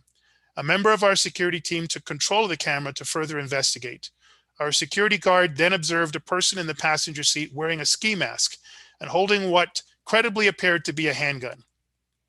We reported this matter to the Ottawa Police Service, and the Ottawa Police Service responded to investigate. I have personally viewed the relevant portion of the video indicated above, and I can attest that the passenger appears to be holding a handgun. Please find enclosed 2 photographs taken from the video depicting the handgun in question. Please let me know if I can be of any further assistance to you. Sincerely, James Goff, Security Manager. If we can, I'll now continue on, sorry. This image clearly shows a man in a car wearing a ski mask and holding a handgun. The second image embedded is a close-up of the handgun taken from the same video surveillance. This handgun looks real. It is in fact an almost perfect replica of a 9mm Beretta handgun. It has the exact look, weight, and feel of the real model. For the average person, it is almost indistinguishable except for one singular feature, the bore hole. And for those less attuned to firearms, that is the hole through which a bullet or a projectile would be fired from such a weapon. If we could advance to the next slide, please. So the image that you're looking at, slightly grainy, is the actual still image from the video itself. The second image, which is more clear, is the actual firearm itself that was seized in the investigation. The firearm that was seized, seen on the surveillance footage, the firearm exhibit seized by the attending officers. This is how much this replica firearm is exacting in the look and feel, the texture, and the components of an actual Beretta 9mm firearm. These replicas are so good that they are used in the commission of criminal offenses, including robberies and other forms of street violence. It is an example of the high-quality replica handguns that our officers see on the streets of Ottawa. Can you advance to the next slide, please? This next slide now has the actual replica Beretta M9 that was seized from the St. Laurent Mall. Next to it is an actual Beretta M9 that can fire real bullets that can terminate the lives of human beings. There is virtually no difference in the two firearms, except again, if it was pointed towards you, you would see the smaller bore hole in the replica Beretta M9 and the larger bore hole to fire real bullets in the actual Beretta M9. No other distinguishing features that anyone other than an extremely adept expert in firearms, and particularly this model of firearm, would be able to detect visually. So, in 1992, as a uniformed member of the Toronto Police Service, I was called to investigate a similar incident. Two young people in a car parked in front of a strip mall in 54 Division in the East York area of the city of Toronto. They were observed by people in the community to be handing back and forth what looked to be a firearm, a handgun. In this case, my partner and I approached the vehicle from behind, and as we looked in through the rear windows, we could see two young people handing back and forth a replica firearm, a replica handgun of the similar quality as we've seen in the St. Laurent Mall area. I'll have to tell you, board, chair, and members, this was the closest I came in my policing career in which I thought that I might have to take a life in order to save a life. The two young people opened the doors, and as they came out of the doors, one of them was holding the replica. The handgun came up. I put my hand on it to stop it from coming and leveling in line with myself. I had my own firearm drawn to defend myself, my partner, and members of the public. Thankfully, at the last second, I was able to observe the bore hole. It was too small. I asked a quick question, is this a real gun? And they both advised that no, it wasn't. They were taken into custody until we could confirm it. Once we did that, we released them from the scene. And I have to tell you, to this day, I remember that feeling, that grip in the gut of my stomach, that I could have accidentally taken a life when it wasn't a real gun. This is the reason that the Canadian Association of Chiefs of Police have tried unsuccessfully to date to lobby the federal government to ban the sale, distribution, and possession of all such replica firearms. It is the reason why the current federal government just announced in its intention to prohibit the importation, sale, and transfers of all replica firearms. I would have liked to see them actually ban the possession of it, for exactly the reasons why we're reporting on the St. Laurent Mall here today. So, on December 27th, 2020, a St. Laurent Mall security guard in this incident saw a person in a car at the mall wearing a full ski mask and holding what appeared to be a real gun. The security guard then called 911 to request that the Ottawa Police Service attend the mall to investigate the incident. Based on the information provided by the security guard, the Ottawa Police Service attended. Communications Center dispatchers sent Ottawa Police Service to investigate the suspicious incident. The security guard stayed on the line with the Ottawa Police Service Communication Center agent and described in real time and in great detail what the security cameras were capturing as they followed the vehicle and the activities of the occupants. Police officers responded and arrived within 4 minutes of being dispatched to the area and treated it as a real call for a real crime in progress that involved a group of people armed with a potentially deadly firearm, which was taking place at a mall frequented by families and children. When the officers arrived on scene, they stopped the vehicle, arrested the 6 people involved, located the replica handgun, and completed the investigation. During the investigation, the officers were advised that the group of people were making a video, that they had brought the balaclava and the replica handgun as props. As a result of the information, the responding officers released the 6 people with no charges laid. Chair, board, the vehicle stop, the arrest, the location of the replica firearm and the balaclavas, the investigation and the release of the 6 persons all took place within 20 minutes. 20 minutes. All of the 6 individuals were spoken to by the responding officers, who advised them of the appropriate steps to take when planning to make videos using props such as firearms. This was done explicitly to the group to avoid any similar such incidents in the future. This included advising the group of the need to contact the City of Ottawa's Event Central to obtain a permit prior to filming such events. As 3 of the individuals were young persons, the officers drove them home to their parents.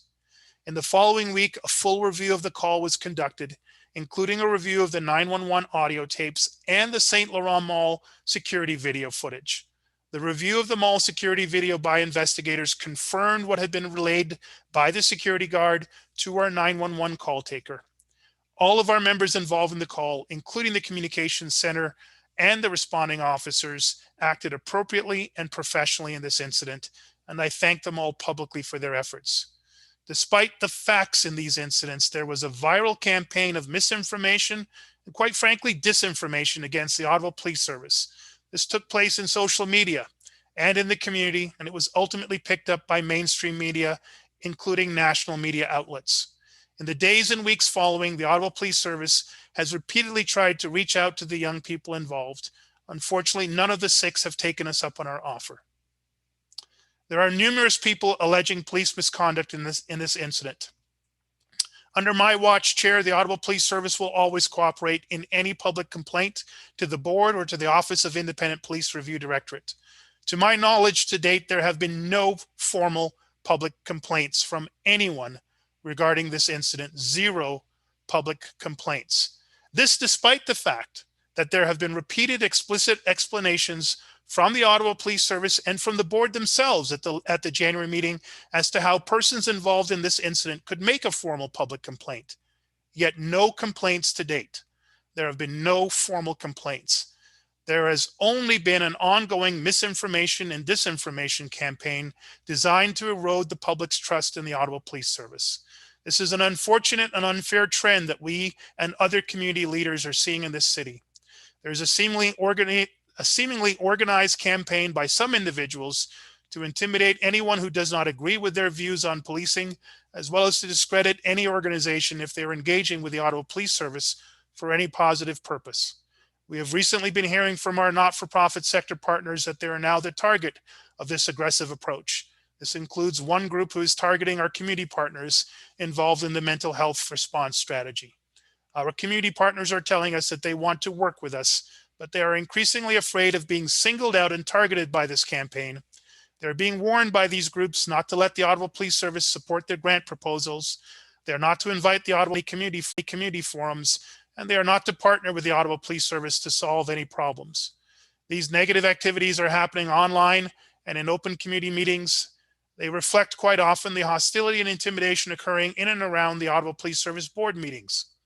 It's a disturbing trend that does not serve to advance a duty of care, public trust, or community safety and well-being in this city. We know that listening to the community's constructive criticisms while also engaging the community in difficult discussions must take place to improve the Ottawa Police Service. We are confident that most decent people will not be fooled by these disingenuous disinformation campaigns to undermine important community partnerships. And I have no doubt that we will work through this difficult period. The purpose of my message here is to ensure the board and the entire community that we are listening, we are changing, and we are working with our community to improve our service. If you could advance to the next slide, please. I want to now highlight some important police work being done by our service in relation to the overdose deaths relating to fentanyl. The COVID-19 outbreak is worsening the already deadly and ongoing public health crisis of opioid overdoses and deaths. It is having a tragic impact on people who use substances, their families, and communities across Canada and right here in the nation's capital. People who use substances such as opioids, cocaine, and methamphetamine are experiencing a number of increased risks, with several jurisdictions in Canada reporting higher rates of fatal overdoses and other harms. Last week, our Guns and Gangs unit conducted an almost 5-month investigation titled Project Avalanche that targeted known drug dealers of fentanyl in the city's West End. As a result, 4 people were arrested and 2 crime guns were seized, along with a large amount of fentanyl. In this case, you can see in the image, we seized purple fentanyl with a street value of $106,000. This enforcement approach is only one part of our work to support the overall overdose prevention strategy for the city.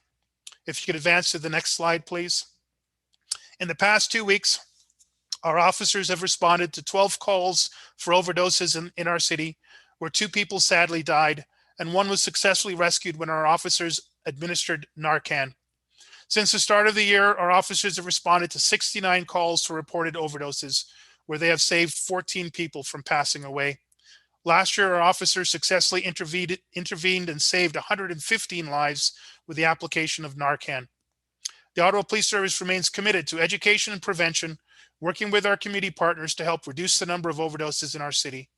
Ongoing collaboration with city partners includes paramedics and fire services, Ottawa Public Health, safe injection site staff, area hospitals, and our healthcare and frontline workers across the city to help us to create a united and measured response to this terrible crisis. We continue to resolve incidents of illicit drugs in our communities through tips from concerned residents. That essential information has helped to inform several investigations and interventions and has resulted in the arrest of persons who would traffic these deadly street drugs that are the source of these overdose incidents. The proof that changes in terms of duty of care, public trust, and community self-being are well underway in the city. In the day-to-day actions of the vast majority of our members is on display in this investigation, as well as the highlights of the great work being done in board agenda number 17 for this month. I want to tell you that overnight last night, our officers attended a home after a call to our communication center from a mother who was concerned that her son may do harm to himself. His grandmother had just passed away and he was taking it quite hard. When officers arrived on scene, he had barricaded himself in a portion of the home with a knife and refused to come out. Frontline officers were dispatched to assess the call. As per protocol, they contacted the duty inspector. Upon the duty inspector's review, the tactical unit, along with the negotiator, were called to the scene to support the officers. Structured negotiations began and continued for several hours. In fact, over 5 hours, with many times we tried to reach out to the assistance of an on-call psychiatrist. Negotiators were able to get him to surrender his weapon, but the man refused to leave from where he had barricaded himself. After nearly 5 hours of continuous negotiations, the man began communicating in a way that led officers and the psychiatrist to believe he was no longer a threat to himself or others. Our officers spoke with him and helped to set up a support plan for him that would include our mental health unit and other service providers to check up on him and follow up in the days that followed. Here's an overview of some of the many letters of commendation that we received from the community over the last month. Again, you can read all of them in item number 17 in today's agenda items. The first one, please pass on my sincere thanks to the officers in the unmarked black police car who pulled over a truck that dangerously sped past my car while going up a hill on a clearly parked no passing zone. As it was happening, I was thinking, where are the police when you need one? And there you were, right there in flash, right behind me. Thank you for being there to ensure the safety in our community while working under these difficult circumstances due to the pandemic. Our family is grateful to you and your fellow officers for your services that day. Here is another. I'd like to compliment Constable Scott Craig for his diligence after he was assigned to a police report filled about a dog stolen from a homeless man in Hintonburg. Constable Craig was compassionate in his dealings with the man, resourceful in locating the subject, and committed to resolving the situation, which he did within 15 days. I'd like to thank Constable Craig for doing his job in a way that exemplifies both compassion and collaboration. And finally, I'm writing to applaud the Ottawa Police Service for its efforts to improve how it handles mental health crises. I have very recent experience dealing with the Ottawa Police Service, who assisted us with their daughter during an incredibly dark time in September. And while it is true that there is room to improve, there are certainly officers who did not seem as prepared to address a mental health crisis as opposed to a policing security issue. I must make it known that there were some officers who have come to our aid and who are absolutely phenomenal. These officers displayed such empathy and kindness to us that I truly believe they are the reason my daughter was able to make it through alive. I'm a public servant with significant experience in developing strategic frameworks, a mental health advocate, and a mother who is so grateful for all Ottawa Police Service members and what they did to help us to save our daughter, and I'd like to offer my assistance if I possibly can to give back. Members of the board chair, I thank you. This was a little longer a report, but we had to cover a lot of major issues. I'm grateful for your time and attention and happy to answer any questions you may have arising from this. Okay, thank you very much, Chief Soley, for your comprehensive verbal report. And I think it was really important that you took the time this month to go over some of those issues that needed to be aired in a public forum. Last month, as the civilian oversight for Ottawa Police, this board heard an in-camera briefing on the issues surrounding the incident that occurred at the Saint Laurent Mall. The board was satisfied, based on the information that we heard, that the police service had conducted themselves appropriately. And we felt, I know that won't happen all the time, but we felt that it would be important because of so much misinformation that had occurred around this incident, that the public hear from the chief the facts of the matter. And so we appreciate, Chief, you taking the time to do that. I also want to join you in thanking the men and women of the police service who work hard every day to keep our community safe. And I think we need to bear that in mind as we move forward. Are there any questions or comments for the Chief? Member Johnson. Yes, thank you. And thank you both for those very informative talks. I just wanted to comment about the recruit class of the 48 recruits from December 2020. I do believe that the diversity that this class has and all of their lived experiences, which you showed to us, is quite impressive. And I do believe that that will bring culture change to the Ottawa Police Service. So I'm delighted to see that, and I am hopeful that change can continue to happen. Thank you, Member Johnson. I appreciate that. Okay, anything else, Member Johnson? Seeing none, Member Smallwood. Thanks. Just back to my question. I just wondered if you could, if you had any comments. We have heard from a few members of the public about them suggesting that some members are wearing a thin blue line patch. And I'm just wondering if you could comment on whether or not this is the case, and if so, what is happening about it? Thanks very much. Thank you, Vice Chair Smallwood. Probably best to frame it this way. Over the past 6 months, you're aware that the service undertook a large reorganization. Part of that reorganization was to create a position called the Ceremonial Sergeant Major, as well as to overhaul our clothing and equipment committee to bring our uniform and equipment standards up to the present circumstances we find ourselves in. We want to make sure that we present the most professional image in every aspect, whether internally or externally to our community. It is why this week we have made major changes to our clothing and equipment standards. I will read in part from the changes that have just been initiated today. We are proud of the professionalism and integrity each of you demonstrate every day. To support that, we need you to maintain a consistent professional image, which is a crucial component in earning the public's trust and displaying our duty of care. As part of our ongoing evaluation of dress and deportment, we want to remind you that we all have a responsibility to maintain a standard of appearance consistent with the professional image of the Ottawa Police Service. As of today and effective immediately, uniforms and equipment are to be returned to the state, the original state they were issued through the quartermaster and the Professional Development Center. There are to be no additions, modifications, personalization, or other exceptions unless permitted by the chief via the ceremonial sergeant major. I repeat, no additions, modifications, personalization, or other exceptions unless permitted by the chief. This includes any patches that are not officially approved and authorized by the service, by this chief of police. Supervisors are expected to monitor and address any breaches to this directive. A new uniform care and maintenance policy will be in effect soon. We will continue to evaluate our uniform and equipment needs to align with the city and the province's community safety and well-being plan.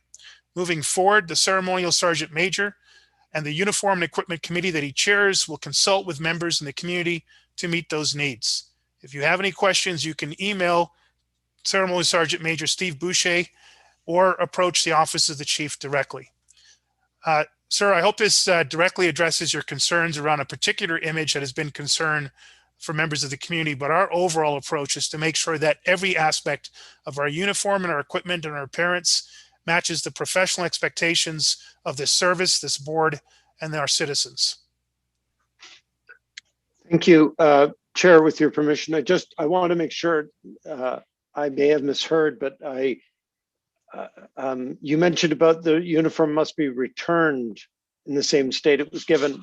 I assume that means that it has to be worn during the course of their duty unmodified. I want to make sure it's not that they could modify it, then unmodify it and hand it back unmodified. Yeah, thank you, Vice Chair, for that clarification question. By that phraseology, we mean if for whatever reason I may have changed my original outfit from what was given me by adding patches or adding equipment that was not approved, then I'm to return my uniform to its original state when it was issued and remove any equipment that was non-issued. Any requests for any changes must go through the new clothing and equipment committee and must be approved by the chief of police going forward. There will be a 1-month moratorium for all of this to take place. Clearly, you understand some members are away on sick leave, some may be away on vacation, and some may be on extended periods of days off. We want to make sure there's sufficient time for this new order to take place. But a month from now, we'll expect that every member and all their supervisors parading them and managing them will have them back in accordance with this new directive. We are level setting the organization. Thank you very much for that clarification. Okay, thank you, Member Smallwood. Member Meehan. Thank you very much, Chair, and thank you, Chief. I guess my question is, if an officer does not adhere to this new policy, what are the repercussions if they are found to be in violation? Thank you, Chair. As with any policy or any directive, the matter will have to be investigated. We'll have to look for any underlying reasons, and there's always a potential legitimate explanation. That said, there will be an immediate effort to make sure that officer or that member, because it's not just uniform officers, it's civilian members as well, are in compliance with the new directive and standard. If there is any willful non-compliance, we can look at that from a range of informal discipline through to formal discipline. Okay, thank you for that. And I'm assuming that this is in direct response to the complaints that these thin blue line stickers, I guess, were being worn. Actually, no, it's a matter that's affected policing right across the board. It was certainly a challenge in my former police agency, where over the course of time, if you have a lax policy, uniform and equipment policy, you would see many members, most for legitimate reasons and some for less legitimate reasons, adjusting their uniform to their personal needs. That cannot happen in a professional organization. This has taken some time over the course of my first year in office to establish the new position I talked about, the ceremonial sergeant major, which I reported to the board in the summer and fall of last year. It took time to recreate the clothing and equipment committee, which I've talked about, and to then put this order in place to make sure that in 2021, we level set the organization around duty of care, public trust, community safety, well-being, including our deportment and our presentation to each other and to members of the community. Just one more follow-up question, Chief. I fully appreciate the initiative. Was the rank and file part of any consultation on this? Absolutely. The ceremonial sergeant major is himself a member of our frontline NCOs, a very respected member who was formerly the president of the Ottawa Police Association. He has great respect amongst all of our frontline members and took the time to meet with NCOs, staff sergeants, frontline members. He's also done a best practice review across the entire country and received important feedback from other police services struggling with the same issues. Excellent. I thank you for that, Chief. I just want another question, and it goes back to the special constables.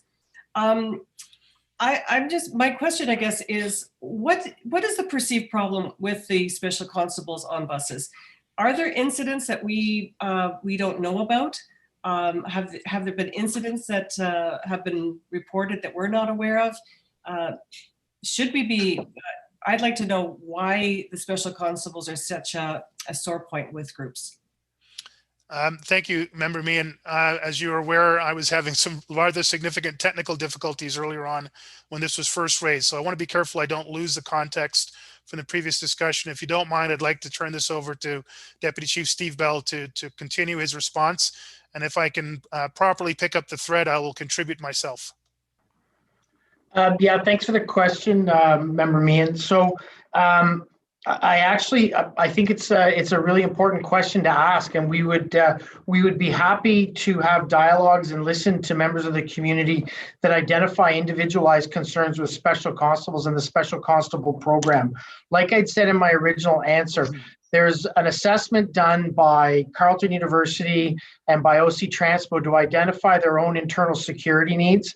That would involve prevention and enforcement of legislation as it would pertain to those different locations. As part of those security assessments, they've identified that the use of special constables would help contribute to a safer environment in those areas. They are the ones that bring forward and identify those needs. So we would be very interested in having that dialogue members of the community to identify what specifically is the issues around the powers and the use of those authorities by those groups. So all that to say, I can't give you a specific answer to what the issue is. We need to have more fulsome dialogue with the community to identify that. So the groups that come to us with their issues, they should be directing some of their questions, and I guess to OC Transpo and to the universities? So those are the groups that identify needs for special constables. So if there are specific conduct issues, if there are specific service delivery issues, that would be where they would identify any specific incidents or any specific concerns. The overall concern around the special constable program would actually come to the board and would be a piece of conversation and consultation that the board would have with the community to identify overall what is the general concern with those programs. Okay, and we still have the special constables working during COVID as well. I mean, we don't have our ridership is quite low, but do we still have the special constables on board the buses? So yeah, both special constables with OC Transpo as well as with Carleton University continue to work in their jobs as COVID has unfolded. Okay, thank you for that. That's all for me. Thank you, Member Meehan. Member Nerman. Thank you, Chair Deans. So I have three small issues. So first of all, thanks to you, to Chief, for giving a layout and the factual situation on the Celeron shopping center. And as Chair Deans had commented, it was really important and imperative for the members of the public to know. So thank you very much. The second comment, I would like to thank all the board members, past and present, and the members of the OPS for working hard in taking the the guidance and on the strategic policy on hiring the diverse members of the force. And as I have heard through the press release, the December 2020 batch is the most diverse in the history of the OPS. So thank you all. My third and the final question would be either to the chief or to the Jeff. I would like to know, is the OPS conducting the online background checks? Because the report which I have got from the member of the community is that either it is closed because of the COVID, and if for some classes you are doing the background check, it is taking 2 or 3 months. So if you can please give me there is a concern about the member of the community who are applying for the jobs or temporary foreign workers or even apply for their permanent residency. So I will be thankful if I am enlightened on that, please. Member Nerman, thank you for your very positive comments and your question. I'll turn that over to the CAO Letourneau to respond. Thank you, Member Nerman. The background check office is open. The online process works for the majority of members that are applying for background checks. For those that are required to— Sorry, Jeff, there is somebody has to mute. Yeah. Okay, go ahead. I'll start over again. The background check office is open. Thank you. The online process it continues to function and functions as expected, and many members, up to 65 to 70% of citizens that use the online process, they get their background check turned around within 24 hours. Members that are required to come in to our Queensview location to finalize their background check due to various issues are able to schedule appointments. Due to COVID restrictions, we are following, our background check office is following guidelines set by Ottawa Public Health in terms of to ensure that members of the public are kept safe as well as our employees are kept safe. So they are scheduling those appointments, and they have been prioritizing first responder and healthcare workers. However, they are scheduling appointments for members and looking to move members through. There also is a process. So if you're looking for some advice to provide community members, we do have this on our website as well. Employers, we've worked with many employers who have instituted self-declaration forms on an interim basis until their members can get through some of the backlog. So that's another alternative that can be leveraged by the community. Thank you. So just a quick follow-up. So as you have stated, the 60 to 65% are being done within 24 hours. So you are prioritizing in terms of the categories that if say you have prioritized category A to C, if the people are applying for between A and C, they will be done within 24 hours, but the others will be pushed behind. How it works? No, Mr. Nerman, everybody applies online based on criteria. Certain members, their background check can be completed completely online. There's other criteria where members do have to come in. Those criteria are not being set based on what type of job you're applying for. They're set based on other rules. I'd be happy to provide a report for the board on the background check process at a later date to provide more detail. There was one provided a few years ago to the board. Perhaps it's an opportunity, as it is something that the community does seem to reach out to the board members on. Perhaps it's time for the board to receive an update presentation on how that process works. Thank you. That will be helpful, more precisely the timelines, because the concerns I am getting is about the timelines, but I will rest my inquiry here and will wait for the report in the coming days. Thank you, Chair. Thank you, Member Nerman. Member Sueda. Thank you, Chair, and thank you, Chief, for your report, and also for outlining the facts that occurred at the Saint Laurent Shopping Center.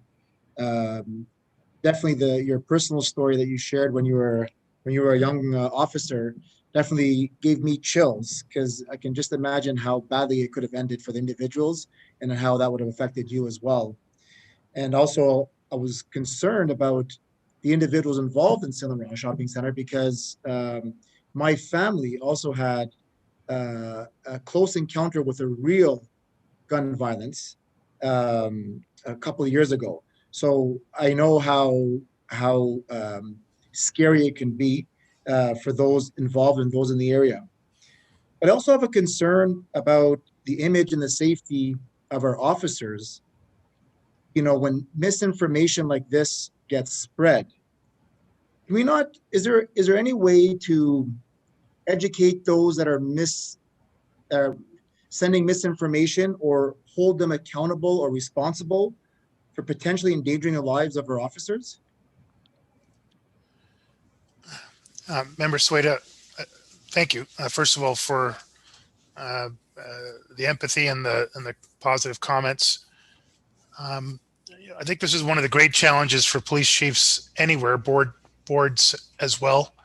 How do we effectively communicate through, in most cases, I genuinely believe, a very emotional emotion brought on by frustration that is in some case years old, in other cases decades old, and in the case particularly of our Indigenous communities and Black communities, centuries old.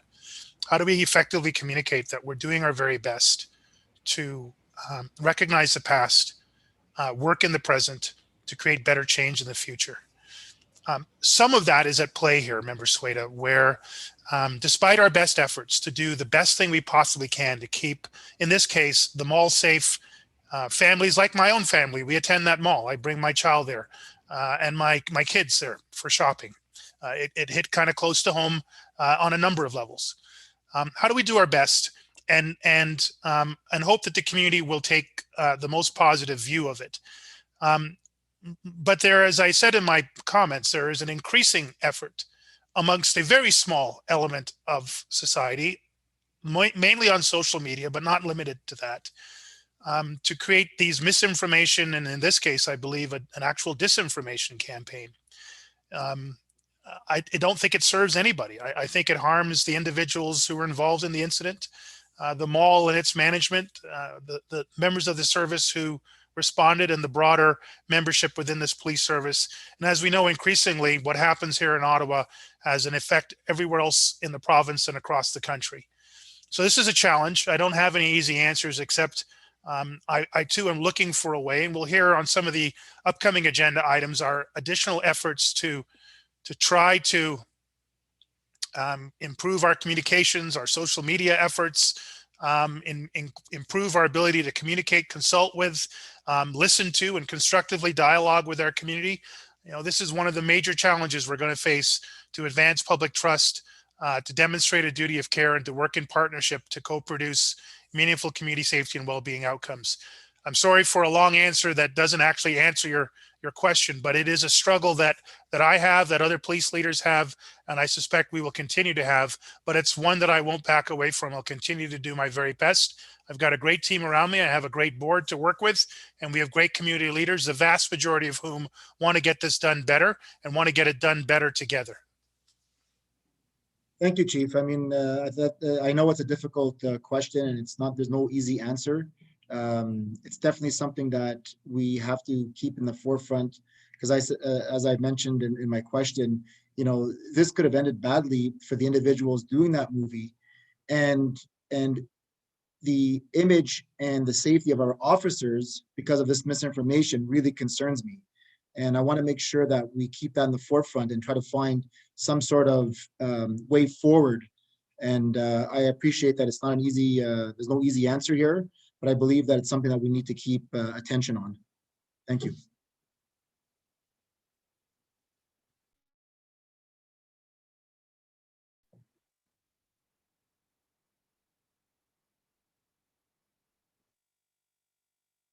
Sorry, thank you, Member Sueda. Member King. Thank you, Chair. And I just have two brief questions.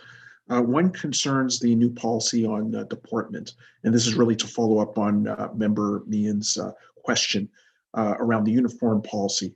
I'm wondering if the chief can briefly outline the actual range of sanctions that can be implemented if a member is found to contravene the policy. Thank you, Councillor King. And at the risk of doing it, it depends. It depends. If there's a reasonable explanation that can mitigate the non-compliance, we always need to be able to listen to that. I think that's a reasonable approach that any employer would have with its membership. Secondly, if there is a less reasonable explanation or no explanation, but the member has otherwise performed well, does not have a history of misconduct, non-compliance, we would look to introduce the lowest but most effective form of corrective action, likely some sort of an informal response.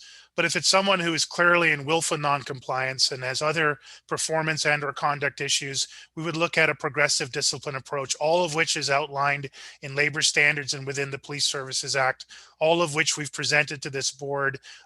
Councillor, you may not have been part of the presentation last summer, but we sat down and provided an overview of conduct-related matters, labor-related matters, and how they're dealt with. We would try to find the most appropriate intervention for the nature of the non-compliance, but I can't tell you specifically what would happen if somebody had the wrong equipment or the wrong button or the wrong badge. It would really depend on the circumstances. What I can promise is that we will not blink at it. We will look at it, we will intervene in it, and we will address it immediately and correctly. Thank you for that, Chief. And then the other quick question that I had, and it's probably appropriate for DC Bell since he responded to the question, is really just to clarify I guess the issue around the special constable program.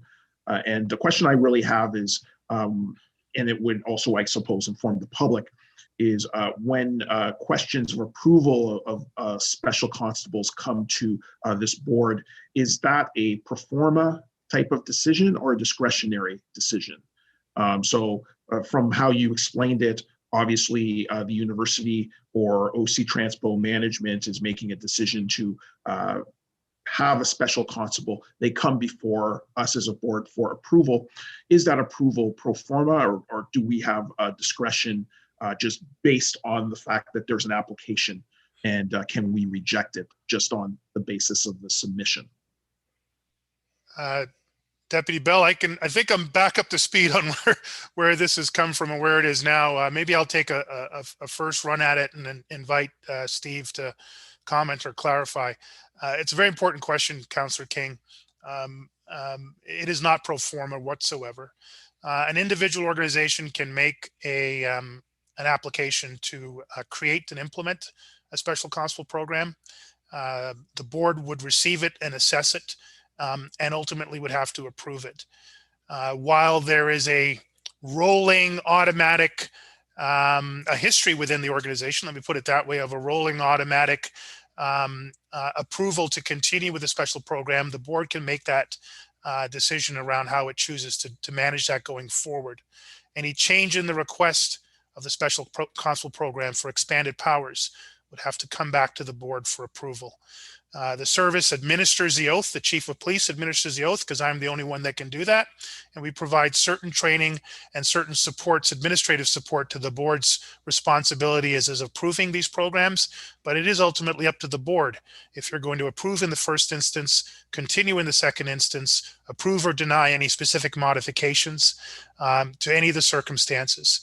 Our concern would be that this would somehow contribute to our larger mission and priorities for public safety, community safety and well-being, and that any changes for approval or denial, we would have some input, but ultimately it's in the board's purview.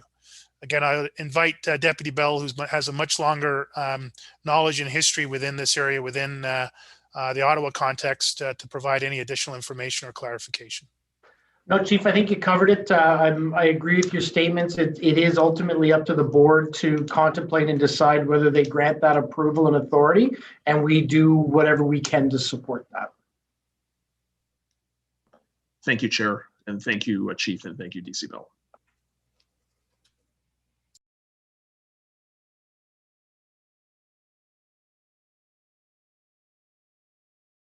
Diane, you're muted. Thank you, Member King. Member Meehan. Thank you, Chair. Just a follow-up to that point, and it's kind of an interesting point. When we're presented with a slate of candidates who are going to be deputized as special constables, is there a work history? A file on these people if they've been involved in an incident? Should we know about it? You know what I'm asking? It's we're approving it. If it's ultimately our responsibility, what do we know about the people who we are deputizing? Are they go through the training, of course, but a lot of them come back time and again. So what do we know of them? Should we be knowing more about them before we do that? In this case, I will definitely lean on Deputy Bell and potentially other members to provide that level of detail for the local circumstances. Steve? Chief, I'll turn this one over to Jeff Letourneau, who actually is responsible for the individualized reaffirming of or re-swearing in or approval by the board. Back to Constable King's question, just briefly, just for clarification, Councillor King, my bad, I see you laughing. We are recruiting and hiring though, Councillor, in case you want a change of career. So Councillor King, your question was overall about the overall program, right? There's a distinction between the sanctioning of the overall program through the MOU as opposed to the regular approvals you get to re-swear in members of the Special Constable Group. I think Councillor Meehan's question is specifically around the individual reports that come forward, and your question was around the overall program. Is that correct? Yes. Okay, good. So then our question was directly accurate in responding to the overall programs. Councillor Meehan, we do. I'll turn it over actually to Jeff Letourneau to go into the specifics of the processes that we follow on an individualized basis as the oaths are renewed. So there's a 5-year agreement that's identified in the report that the board has signed with Carleton University. And in that agreement, the university selects and puts forward applicants in accordance with its recruitment policies and any criteria identified by the OPS in the agreement. And so there's a Schedule A attached to the agreement that identifies the selection criteria that the board and Carleton U have agreed to as part of this process. So the university conducts its own background investigations as defined by those selection criteria and processes that are in the agreement and that were approved by the board. Anything else, Member Meehan? Well, just one more follow-up to that, Mr. Letourneau. So yes, they go through the background checks, but what about a work history? Going through a work history of if maybe they had, and I'm not suggesting that this has happened. I'm just putting this out as a hypothetical, that they had been known to use excessive force or there are reports that they've used excessive force. Would that be on a file? And if it is, like, would the university find out about it, and would we ultimately find out about it if we are going to recertify them as a special constable? Well, so I would say generally yes. Again, these are university employees. The rules associated with those employees remaining in their standing as special constables are set out in the agreement. One of the items that we've committed to do for the next board meeting is to bring a board report back for information for the board on the special constable program, to provide more information to the board that I think we can tell with the number of questions that we've received over the past few board meetings that this is something that is important to the board and important to the community. And so we'll be bringing back to the next board meeting a report for information that identifies all aspects of the program to provide you more information. Anything else? Is that it, Councillor? Yes. Okay. I do think it's a good idea if, Jeff, if you come back at the next meeting and perhaps give us an update. I'm hearkening back to my days as the chair of the Transit Commission quite some time ago now, and I know the importance of that program. There have been some significant issues on our buses and in our transit stations that have put the public at risk, and the Special Constable program has been an important one. I know for OC Transpo, when I was there, it was certainly very important. So what I'm thinking, Mr. Letourneau, is perhaps the other thing that we could do is invite Mr. Manconi from OC Transpo and perhaps a representative from Carleton University to come to the next board meeting and explain their program, their processes, and the need for special constables, because we are getting some questions from the public about that. And I think this board hasn't heard from them directly. And I think it would be important for this board and therefore the public to hear the reasons why the special constable program is important to those organizations. So if I could just ask you to perhaps invite them to come next month, and we will put that on the agenda. Thank you. Okay, anything else on the chief's verbal report? Seeing no one received on the report? Received. Thank you, Chief. Okay, moving then to item number 3, report on strategic planning surveys. And Chief, I will just turn this over to you. Thank you, Chair. I'm going to quickly turn this one over to, I believe is it John Steinbach's or Jeff Letourneau who's going to be walking us through this.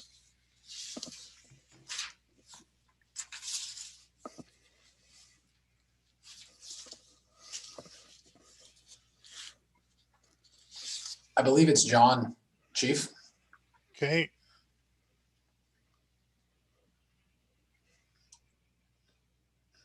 And while we have this awkward silence, Jeff, if you could stick your head out the door and just see if John has got the same technical challenges that I did earlier on. Oh, hi there, Chief. Hi. There Sorry, we go. guys. I don't know what happened there. So thanks, board. So I didn't have a presentation planned for this There was no presentation to go with this report. It was that was around the social media presentation, but we're happy to take any questions from the board. I thought you might want to just do a few introductory comments, but if not, we have 3 members of the public that would like to address this issue, so we'll go straight to them. And I will call upon Sam Hirsch.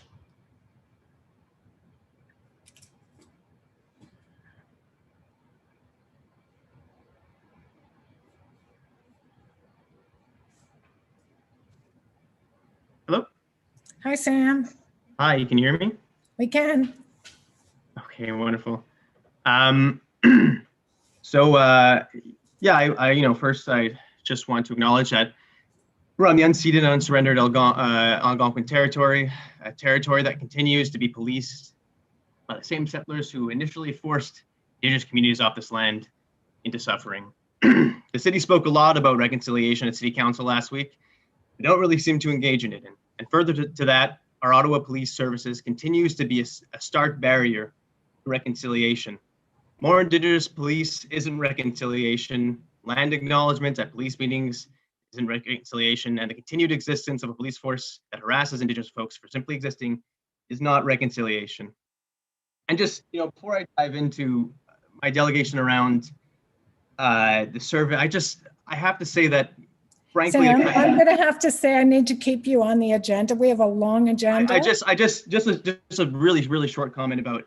I'm just appalled at how the board thinks that the actions around the December 27th event were handled. Okay, well that's not on the agenda. So I'm going to either end your delegation or ask you to speak to the item on the report. I'll speak to the item on the report. Thank you. As I mentioned earlier, my name is Sam Hirsch. I'm a member of the Horizon Ottawa as well as an Ottawa resident, particularly one who answered the OPS survey. But apparently that matters very little. As my opinion and those of many other Ottawa residents, while reading through this report, seem to be of very little worth. Calling the survey a, quote, non-representative sample and was conducted in early September on the heels of various protest movements that may have influenced perception of the OPS. And there are more quotations like this linking the growing anti-law enforcement movement, to skewing results. I don't really see, quite frankly, how a protest movement and how it influenced the population as something that makes a sample non-representative. There are many people involved in this movement, such as myself and many residents throughout the city, so I don't see how it's not representative. And you keep referencing that this problem, and in the report, it keeps referencing that this problem is simply a perception problem. It's not a perception problem. Why can't those in the OPS face the facts that you are not doing right by the community? You're not serving the community, but putting the lives of racialized and marginalized people at risk. Perception is not the problem. Your actions are the problem. The protest movements that took hold over North America in the summer months was not a fluke, but the actual feelings of all those throughout our city. It's not a small group of activists like the chief was saying before. So why are you trying to delegitimize it? Quite frankly, as someone who is involved in this movement and people who throughout the city who are involved in this movement, I was quite frankly, angered, quite frankly, by the remarks that Chief Slowly said, and it speaks to the survey too, calling this movement a movement of misinformation, a movement of small people. This is a big movement, and you need to listen to these people, Chief, because you're not, and you're trying to delegitimize it. And quite frankly, we take our time to come to these meetings, to speak at these meetings, and you say you want more public consultation, but if the words that you just said before doesn't speak to that. It doesn't encourage. Okay, Sam, I'm going to ask you to speak to report. This is the report. It's related, but I'll get back to my point. I just as a resident, I was just offended, frankly, to hear the chief say those words. But so out of the 7,000 respondents, 91% of them were individual residents. And I don't see how that's not representative. There seems to clearly be an inherent attempt to delegitimize the results of the survey for the sole fact that the police don't like the results, but apparently residents are not, even considered community stakeholders. There are a lot of problematic things in this report. I know perhaps it was hard work to get it forward, but if the police say it's not scientific or if the results aren't what they want it to be, then how do they seek to make it more representative? I don't know how. The depths of unaccountability and unwillingness to accept the responsibility of OPS amazes me, and it's not new. It's a fundamental aspect to the organization. What's obvious is in the survey is that police don't think they should do better. They simply think that they have to look better, and they made it blatantly obvious in this report. And lastly, I just want to make a brief comment. There seems to be a clear difference between residents and city councilors. For example, 58% of councilors think that police face on facts and 25% of individuals don't. So I think there needs to be more education on that front, and more on that front. So that's all I wanted to say, and I hope that results in the future will be more cognizant of the work that residents put into this committee and how much people care, and that it's not just a tiny movement of people, it's a large swath of the population across the city. Thank you, Chair. Thank you, Sam. Any questions or comments for the delegation? Okay, seeing none. Our next speaker is Laura Shantz.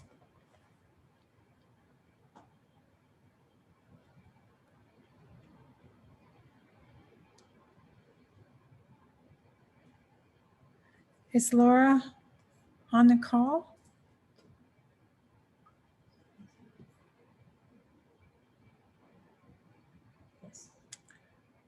Okay. Laura, are you there? Yes, here I am. Are you able to hear me? Okay, we are now. Yes, you Great. have 5 minutes to address the board. Go ahead. Thank you. My name is Dr. Laura Shantz. I have a PhD in criminology. As I've mentioned before, not that this should really matter for my ability to give a delegation, but I kind of just want to have the fact I know what I'm talking about here. I want to start by I will talk about the report, don't worry. I just want to start by recognizing that it is Black History Month and that we need to be cognizant about the harm and traumas police here in Ottawa and elsewhere have inflicted on Black and racialized populations. Without a full acknowledgement of this trauma and without OPS's acknowledgement of their ongoing role in perpetuating this trauma, we cannot possibly start the long process of supporting the Black community in healing. Once again, I need to underline that putting Black people in police uniforms does not address the problem of racism in policing. I want to speak to the report on strategic planning surveys. My comments on Black History Month are related to this. I see many mentions in this report about how community perceptions are different now because of the Black Lives Matter movement and the murders of George Floyd, Breonna Taylor, Regis Karchinski-Paquette, Anthony Oss, Chantal Moore, and so many others. Reflecting on this in a sociological moment, we need to ask the question, are these new feelings among members of the public? Or are these the same feelings that have always been there, but have simply not been expressed because they are held by individuals and members of groups that often feel that the systems of power and oppression that surround them have no use for their thoughts and opinions? We do not see any breakdown or quantification of the survey responses beyond the 3 categories of mayor and council, community partners, and individuals. This is especially noteworthy when we see the document refer to demands for more police intervention, but we don't see any quantification of exactly who is asking for this or who is asking for this, where these people are, or any kind of context to let us understand. Similarly, if we could see some more context, we might understand how many people were asking for decreased police measures. This context would be very helpful in understanding the report. And we'd also really benefit from having a roll-up of the comments sections to have some qualitative information and some overall more granularity in the responses. Having just a few high-level comments doesn't tell us everything that happened in the survey. I took the survey myself, and I know there were opportunities for a lot of opportunities for input, and I think having a little more detail in the report might help to create an open atmosphere that would give the public a little more confidence that they are indeed being heard. So I want to address quickly the idea that, these comments come from a different place, or this is a different movement than what we've seen than past surveys. Prison and police abolition movements are not new. They're not a fad. There've been countless people doing hard work on these campaigns for decades, even as they've watched police and prison industrial complexes grow. Yet they're almost never included and never amongst community stakeholders. To say that your survey results don't jive with past results is fair. They don't. But please do not think that this is because your survey was somehow hijacked. You instead got answers from the people who the city's engagement processes are least likely to reach. You should be celebrating this outreach and learning from what these people have to say. They didn't come to play. They have ideas and want more than patronizing language. Thank you very much. Thank you very much, Laura, for your delegation. Are there any questions or comments?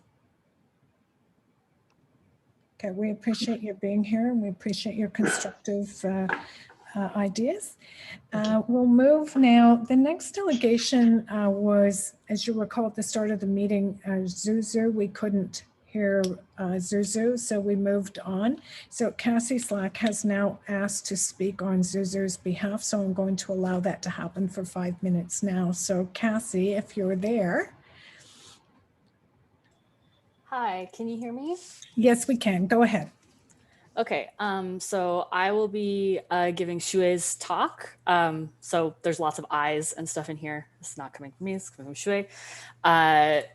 So first off, it is absurd that the report on the strategic planning survey complains about non-representative samples when, frankly, it seems that the results are just ones this board finds disagreeable. How on earth are individual residents not community stakeholders? As Farnaz said, far more people than just nonprofit directors have a serious personal stake in the decisions that are being made here, decisions that affect all of us.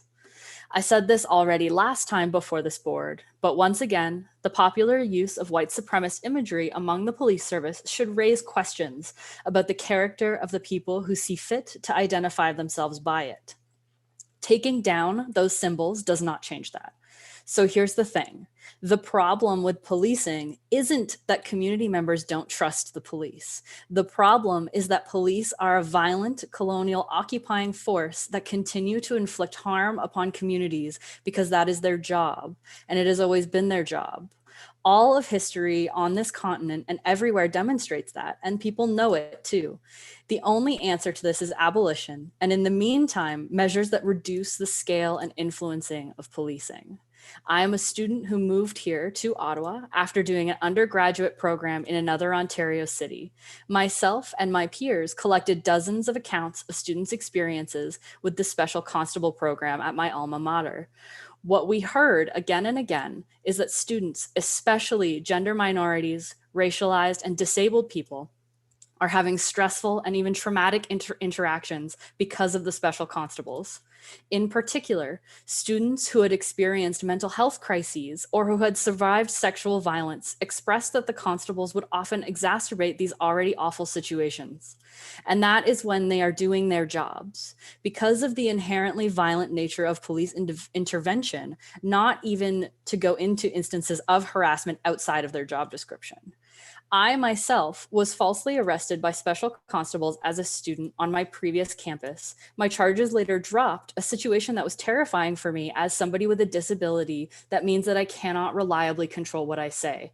I'm somewhat newer to this city, which is why I pull from my knowledge about this other comparable campus, but have been made aware of similar instances at Ottawa's universities. Again and again, everywhere, special constables make places of learning unsafe. Police have no place at universities or anywhere. Cops off of campus, no more special constables at university, on public transport, or anywhere. Finally, I want to express my support for another community member who Peter slowly misgendered at the last meeting. Despite that they had their pronouns in their display name. This is completely unacceptable, and I echo their ask that pronouns and phonetic pronunciation be added to the delegation process. That's the end of Shue's talk. Okay, thank you very much for that. And at the start of the meeting, I did mention that I had heard from some delegations the issue of the gender pronouns, and that we will attempt to address that for all of our meetings going forward. So thank you very much. Is there any, oh, there is one, Chief Slowly. Thank you, Chair. I think the board will recall at the last meeting, there was a very healthy discussion going on with one of the delegations. I was actively listening to, therefore then actively responding to the delegate, actually praising her and expanding upon the point, trying to demonstrate that we took it seriously. I took it seriously. As I was doing that, the delegate made me aware that I had made a mistake in regards to their gender identity. I immediately ceased my comments. I immediately offered an apology to the person, and I immediately corrected myself going forward. I think it's a very important thing, Chair Deans, you do and that we do in support of you to make sure that we all do this better going forward. But I just want to make sure for the record I'm that sorry, do you the mind? record is straight. Thank you so much, Chair Deans. I really appreciate that. Well, and Cassie, unfortunately, we don't allow a dialogue, but thank you for reading the comments from the delegation. We appreciate it. Seeing no one else, we'll receive the report on strategic planning surveys received. Thank you. Moving then to item number 4. This item was held, and Chief, I'll turn this over to you as I understand your staff have a presentation. Yes, thank you very much, Chair Deans. It's an ongoing issue again in policing. It refers back to Member Sueda's question earlier on about how do we communicate better. The answer is not quite sure, but we're going to do our very best to continually improve. Presentation you're about to receive is an effort that I asked Executive Director Steinbachs to undertake towards the end of last year in preparation for what we knew would be a difficult year again this year, and updating and improving on our social media strategy, our social media program. Again, I want to make sure that we keep expectations in line. This is an update on one portion, not an insignificant one, but one portion of our overall attempts to communicate. It is not intended to answer all of the questions and all of the concerns that we as service members have, that you as board members have, and that the broader community would have. But it is another attempt to demonstrate that where we can make progress, we are, and acknowledging that as good as we might be, we must be better. And that regardless of how good we are, mistakes are made, and we must do everything we can to reduce the frequency of those mistakes, the impact of those mistakes, and demonstrate that we can in fact learn from those mistakes. So with that, I'll turn things over to John for the presentation.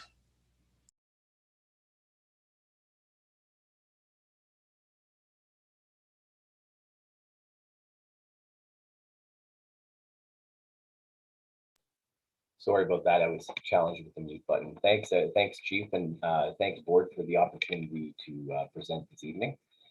I know our time's a little bit limited, so it's been a little bit of a long meeting, so I'm going to try to focus on some of the John, if you could speak a little louder, we're having trouble hearing you. Sorry, how about that? Yeah.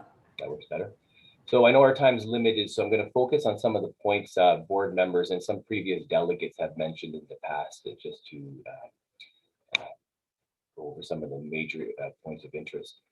The purpose of the presentation. John, you're fading away again. You're going to have to really enunciate. Sorry, I'm having some issues with my headphones today. How about that now?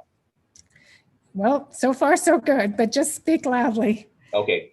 So the purpose of the presentation is to give you an overview of our social media program, how we operate it, the rules and policies we have in place, talk about our learnings and successes, our governance and policy, as well as where we are going with the program.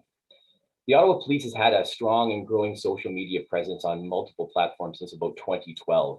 These channels facilitate openness and transparency and provide a way to give residents information about police activities, build understanding, and participation in our decision-making. It's a key feature of our communications. It's never going to replace face-to-face dialogue between police members, and members of the community, but it does offer the ability to share important information effectively. The program is run by trained individuals throughout the service, and we have strong oversight. We are constantly evaluating and adapting our approach to meet the growing demands of the public. Over the years, the community has come to expect more information in a timely manner from the police service. We have worked to educate the public and inform the public on making the right call when it comes to reporting crime and directing people in need to the proper channels and resources. We're always focused on building trust with our community, focusing on issues related to duty of care and community safety. The accounts allow us to meet residents where they are online, and overall, our accounts have been very popular. Social media gives us a direct line of communication from the OPS to the people of Ottawa. You probably have followed us on some of our programs like Twitter, Instagram, YouTube, Facebook.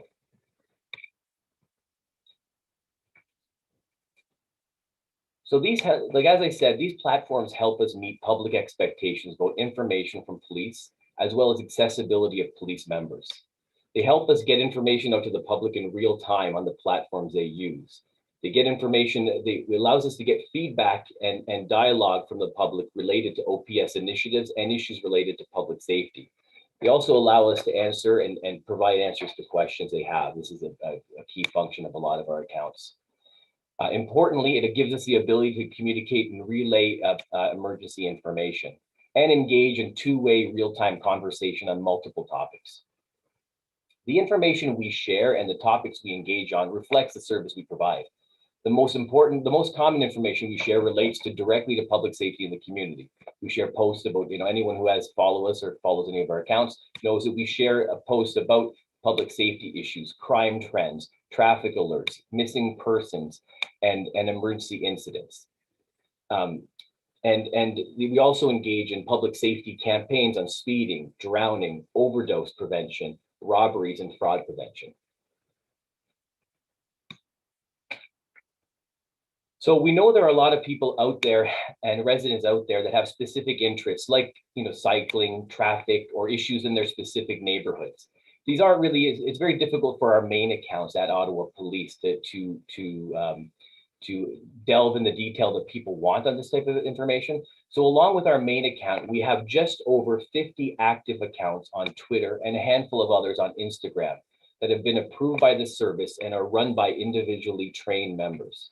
All of these members have been trained and are given guidance on social media, and we monitor these accounts on a regular basis. Some of the accounts, some of you might follow some of the other accounts around traffic safety, cycling safety, equity, diversity, and inclusion, our recruitment teams. This is one of the areas, oftentimes I'll get questions about why do we have so many extra social media accounts? And they allow for us to have a discussion, let's say in a specific neighborhood, or recently you might have seen the story one of our traffic officers posted about an individual who's driving 213 kilometers an hour, I think down Woodruff. That one tweet generated a large discussion on local media and raised an issue that all of us seen during the pandemic about an increase in speeding. So we have an internal social media policy that governs the use of social media by individuals in their public and private lives. And you know, we do focus on making sure we're getting people can use social media, communicate with it. There's an expectations there. And we also have policy and practices and operating procedures for all of our approved social media accounts. We make sure that people know it's an official OPS account. We make sure that we monitor them to make sure they're active, that people are responding to some of the questions they're getting, etc. Internally, we give training to our new recruits, specialty sections, and all official, as I said earlier, all official OPS accounts must be approved by corporate communications and supported by the member supervisor to make sure that they're abiding by our social media policies. Currently, we're looking at consolidating several of our OPS Twitter accounts to ensure they're being as effective as possible. Some are looking at changing to other platforms like Instagram because we're trying to keep in touch with the changing trends on social media. We want to ensure that we are where the audiences are at. Over the last 10 years, we have worked to establish practices, and this is one area that we often get questions about in terms of privacy, and we take it very seriously, and it's a constant discussion point in our office. We've set up several procedures and policies to ensure that we are guarding people's privacy at the same time as providing information. Our corporate communication section is constantly reviewing trends, training and speaking with our social media users to update them on best practices and offer feedback to improve their accounts. For example, we don't use photos of members of the public unless we have their direct approval. And whenever you see a child pictured in our accounts, we always have the approval of their parent or guardian. When errors occur, we take steps to ensure they are not repeated. However, we know that standards are constantly changing. This past summer, you may have seen a photo online where some of our officers were pictured without masks, and we were criticized online over that, and we've reminded all members to do that. Now, we share thousands of posts every year on social media, from Instagram to Twitter, and we have had times when mistakes have been made, and content that was posted was deemed inappropriate or insensitive, and we immediately apologized and withdrew the post. These incidents happen very infrequently, and you know, all the people who are using social media at the Ottawa Police Service take it very seriously. We want to make sure we're putting out important factual information, and we want to get it right. So we're constantly looking to learn from any issues we've had. You know, some of the other issues we have around privacy is, you know, there's always a challenge out there when we're trying to provide information, let's say on a missing person. We'll post a photo because we do feel we have a duty of care to help find that individual. Immediately afterwards, though, when that person is located, we immediately withdraw the post to ensure that their photo isn't out there on the internet, and we try to withdraw it as much as we can. So, as I said, privacy is a major issue for us. We're constantly looking for ways to improve that. We're always looking for feedback.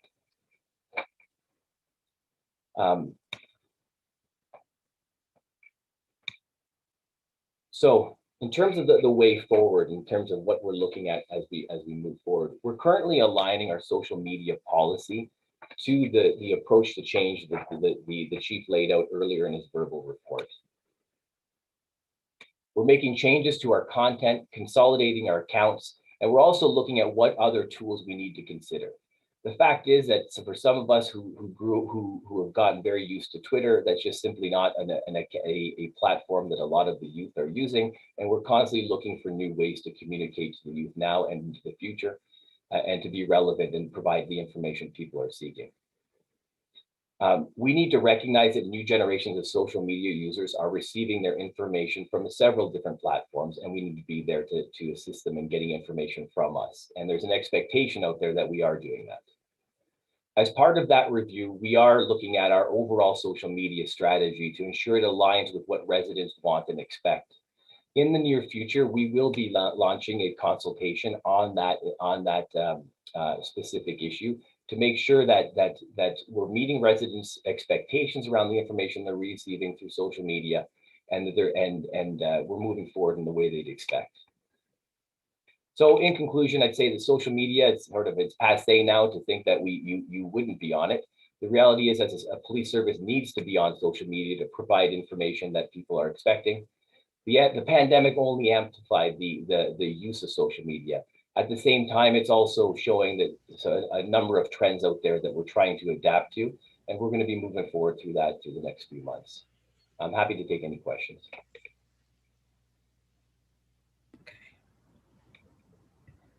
Okay, thank you very much. I'm not seeing my screen right now, so I can't see if any hands are up.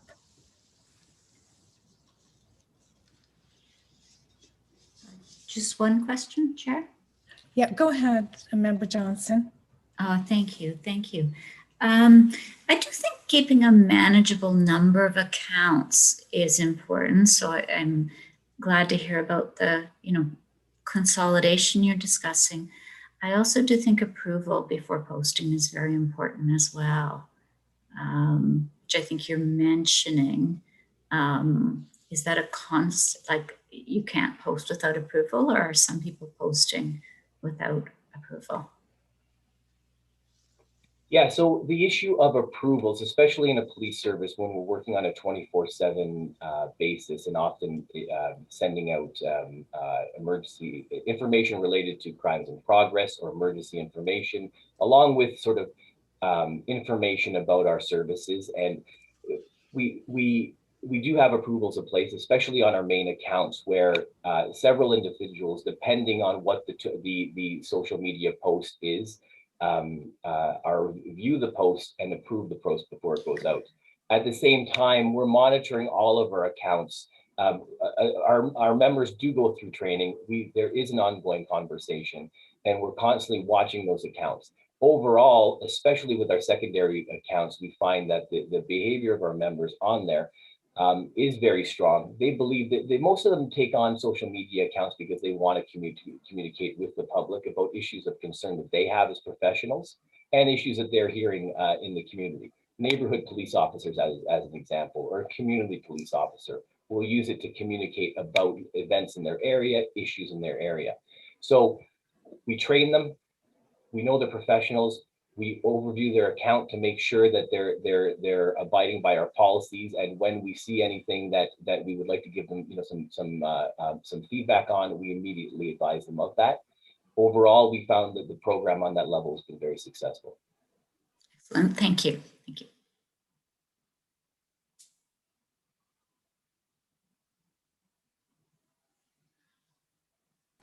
Okay, seeing no other questions, can we receive this presentation?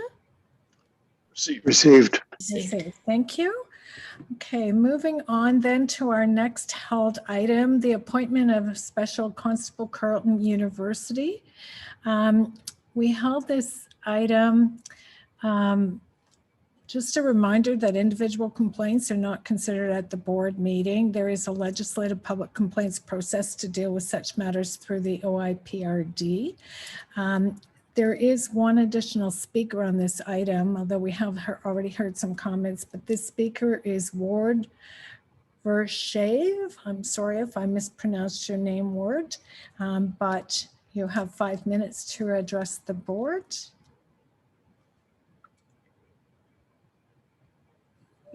Hello. Thank you, Diane. That was actually the first time someone's ever said my last name correct on the first try. Yay. So, thank you very much for that. So my name is Ward Vershave. I am a 5th year marketing student. Am I still here? Am I good? You're good. I can hear you, Ward. Sorry, it just jumped and I wanted to make sure I was still on. I'm a fifth-year marketing student at Carleton University. I'm here today to speak about the addition of a new more special constable forces on Carleton's campus. When I saw that this was in the plans, it's taken me to a very dark place, back to the lowest point of my undergraduate career. In second year, I was subject to scores of online harassment from members of Carleton's journalism school. This led me to nearly take my life. I posted a note and was planning on it, and that's when my friends came to rescue me. However, that's when a group of special constables arrived as well and separated me from my friends, took my belongings away, and left me in a room alone for several hours. They would come in from time to time, but while they were there, they wouldn't allow me to call my family, to have any food, to have any of my belongings. They berated me and said it was my fault for being mentally unwell, that I had placed my friends in a severely unfortunate position, and that I was a great inconvenience to them. Since I came forward with this story online this afternoon, I've been contacted by scores of students who've said they've had a similar experience with Carleton Special Constables. In the aftermath of my incident, there was no investigation by Carleton or their forces into the online hate or the the procedure into which I was taken into the room by myself for several hours. There were no repercussions for any of the incidences, and I spent the year flipping between taking my own life again and dropping it altogether because of the experience. Now, I know I've been trying to tread the line of bringing forward an individual example and staying away from that. I was aware of that in the email when I asked to speak, but I just want to ask why the OPS has absolutely no idea as to the vetting or the hiring process or the disciplinary process behind special constables at Carleton. That just doesn't seem like you have trust in your own forces or the forces there. And it seems like you're okay with Carleton essentially having a private police force to discipline students at their own whim. You say that you're not in charge of assigning special constables, but why are you okay with them having so little accountability until people all of a sudden started asking questions?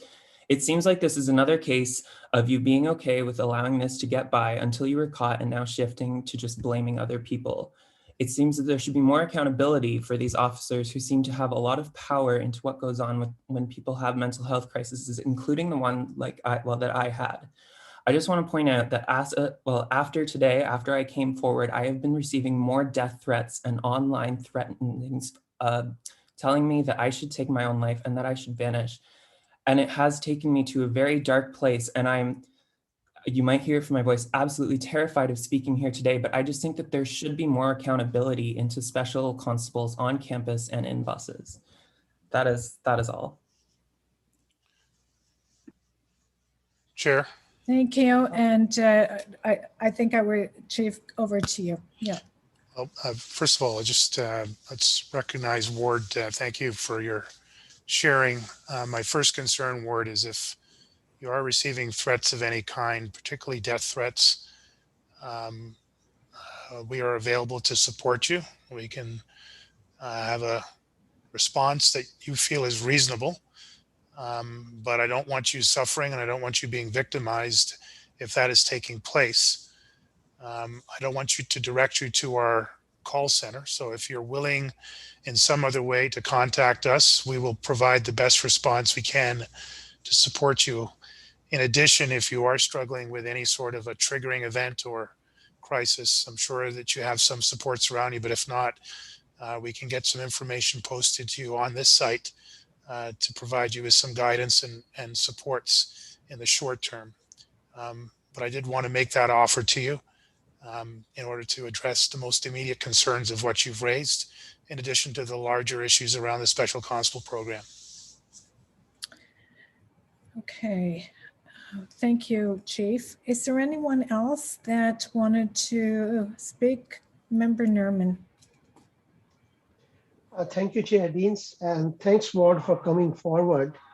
Now, having gone through this item on the hiring of the special constables, and after listening to the views my learned members and the members of the command team, including the Chief, Chair, I have a proposal. I think we should be digging it deeper now on this very issue, and possibly a consultation, a joint consultation with the member of the community is warranted now going forward. I'm not saying within a week or 2 weeks, but I think we should be debating this issue now, because the member of the public's, the fear, the apprehensions they have.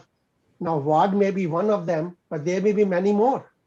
As member Meehan has said, and rightfully, that her concerns on this issue, I think we should be digging it deeper now to have a comprehensive policy and a consultation with our stakeholders and the members of the community. That is my suggestion. Okay, thank you, Member Nerman. Member Johnson? Yes, thank you. So just briefly then, because really I just echo Member Nerman's comments of how important it is to take a closer look at this. And then I just wanted to say, Ward, thank you so much for educating us about this tonight. We really appreciate it. It's how we can do better by learning from people. So thank you. And you know, certainly Chief Slowly has mentioned some supports to you. And I think it's really important to reach out. You have a lot to live for. So please reach out to those supports.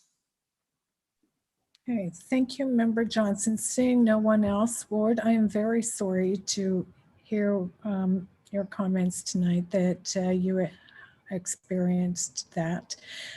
We have heard from a number of delegations tonight, concerns, especially around special constables on campus, but also at OC Transpo. So I did ask CEO Letourneau to invite both OC Transpo and Carleton University representatives to come to our next board meeting and to explain their program and to provide us more information.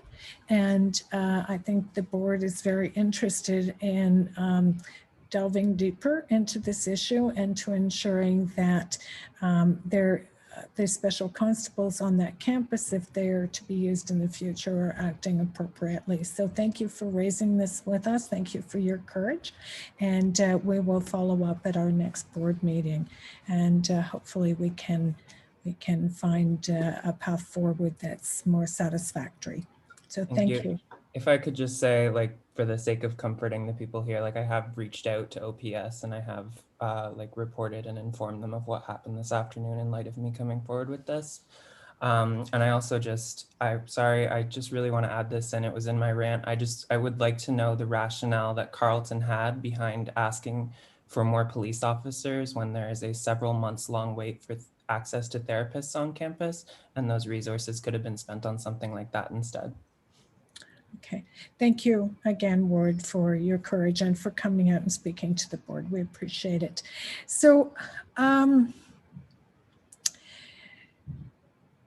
members of the board, do you want to defer this item until I'll move next to month? defer. Okay, yes. So based on the comments that we've heard tonight, we're going to defer this item until our next board meeting, and then we'll make a decision at that point. So carried on deferral? Carried. Carried. Thank you. Okay, moving then to item number 9, 2020 to 2022 EDI Action Plan Update. Chief, I'll turn this item over to you to introduce the presentation. Thank you very much, Chair Board. I'm going to be introducing Isabel Granger, Superintendent Granger, who will be walking us through this plan. It's a relatively small note, but I will recognize Isabel as fast approaching her 1 year since promoted to the rank of superintendent. She was joined just last week by Stacy Clark, who is the first Black female superintendent in Toronto police history. Stacy and Isabel are the two highest ranking Black female officers in all of Canada. The command team and I were very proud to promote Isabel last spring.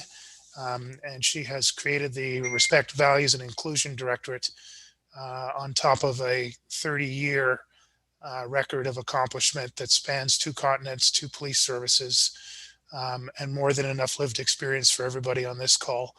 But I do want to recognize Stacy Clark's accomplishment in Toronto as well as Isabel's ongoing accomplishments, both of them who have been breaking glass ceilings on a regular basis. And with that, Isabel, over to you.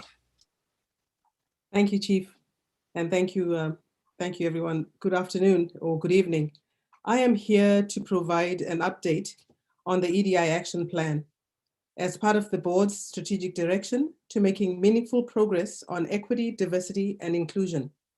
This has been a foundational first year of the 3-year EDI action plan, and we are making progress with collaborative leadership and collective action. This update report to the board is an opportunity to provide an update on the progress to date and to outline the 2021 priority work areas, continuing to focus on member wellness, sexual violence and harassment in the workplace, and other systemic issues such as gender-based discrimination, racial profiling, anti-Black racism, and anti-Indigenous racism. Slide. The EDI action plan with priority action items deliverable for 2020 was tabled with this board in January 2020 and approved at the February board meeting. It is built on a significant police and community engagement efforts and responds to various recommendations from surveys, research, complaints, audit reports, and stakeholder input. The current version is available at the ottawapolice.ca/EDI. Slide. We collaborated with police and community to build and develop the plan together. These are just some of the ways that we did that. The December 19th Human Rights Learning Forum was an opportunity to bring more than 200 people together to learn about recent engagement and consultation efforts, reports and recommendations as well, and begin building a plan for action. They also helped us to set priorities for 1 year, for year one, which you will see in a moment. There was also an online questionnaire for those who couldn't make the forum or who wanted to submit additional input online. We met with our members and held a similar session with managers and senior staff. We saw some additional subject matter advice and reviews. And we are grateful to the Community Equity Council, who held a number of workshops and a special meeting in order to contribute to the plan. The CEC and the board also have an important accountability role to ensure implementation and monitoring of this plan. Slide. The goal of the plan is to prevent, identify, and eliminate all acts and forms of discrimination in our workplace and in the way we deliver service to the public. It has an internal employment focus as well as an external service delivery focus. This is particularly important in the current climate, with the OPS facing challenges due to COVID-19 and public calls for action on systemic racism, including George Floyd and the Black Lives Matter demonstrations around the world. Gender discrimination like the Me Too movement, missing and murdered Indigenous women, calls to action, and others. The action plan is our blueprint through 2022, and it focuses on removing barriers, improving systems, and building a culture that embraces equity, diversity, and inclusion. It's about creating a police service our police and community members deserve. Slide. Together, we are building a professional and equitable police service.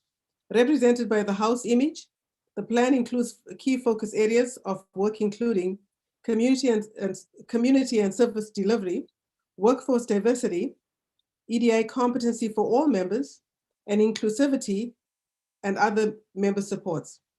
These areas of focus are supported through leadership commitment and foundational coordination of initiatives and processes. Slide. The EDI action plan is built on significant police and community engagement efforts and responds to various recommendations from surveys, research complaints, and audit reports. The plan contains 10 priority action items. Year 1, 2020 focused on building the foundational elements in partnership with Community Equity, in partnership with the Community Equity Council, city partners, and other stakeholders. Slide. The board report provides a more detailed update on the 10 priority action items. This is a quick snapshot on the completion rates for the 10 items in terms of our focus for 2020. While there have been some delays noted by COVID-19 and the current environment, we are making great progress. Close to 3/4 are 80% complete. Together, we are making much progress in our first foundation year of the plan. The level of work and commitment by superintendents and their teams across the organization is unprecedented. Much of it is in partnership with city partners and community stakeholders like the Community Equity Council. For example, Superintendent Chris Renwick led the reintroduction of the hate crime section to improve response and support to impacted communities. This is almost complete. The hate crime section, reintroduced on January 23rd, 2020, has completed major activities including section realignment and staffing, as well as major partnership work with United for All that includes the hate crimes detective on rapid response team. Superintendent Renwick is also co-chair of the Community Equity Council's Anti-Racism Committee. Superintendent Mark Patterson is leading the action item to update outreach recruitment and background check processes in order to remove unintended barriers and increase competitive applications.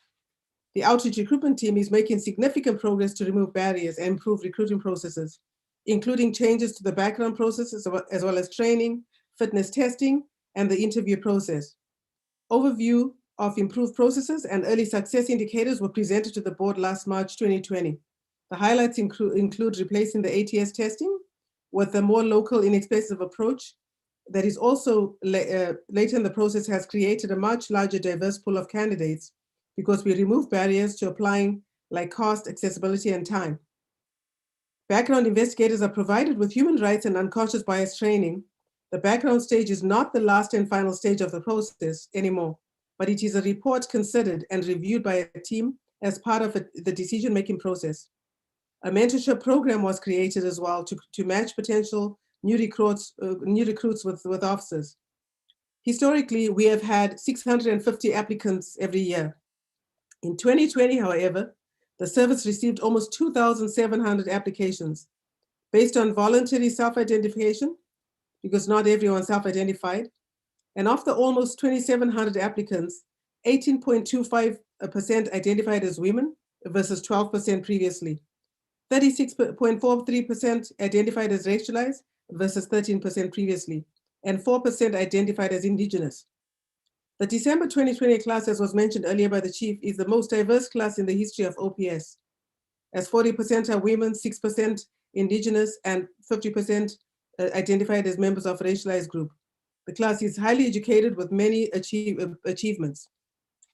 Superintendent Dunlop is leading the community policing enhancements, including the planned expansion with 3 additional neighborhood resourcing teams last year, the NRTs.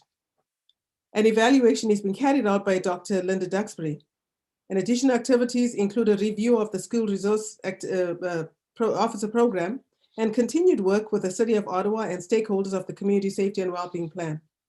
Superintendent Joan McKenna and I are co-leading the special project on addressing sexual violence and harassment in the workplace. A number of updates were presented to the board last year, including the announcement of a third-party reporting process with Ruben Tomlinson that is currently underway. As superintendent in charge of the Respect, Values and Inclusion Directorate, I am pleased to report that the new EDI unit is up and running.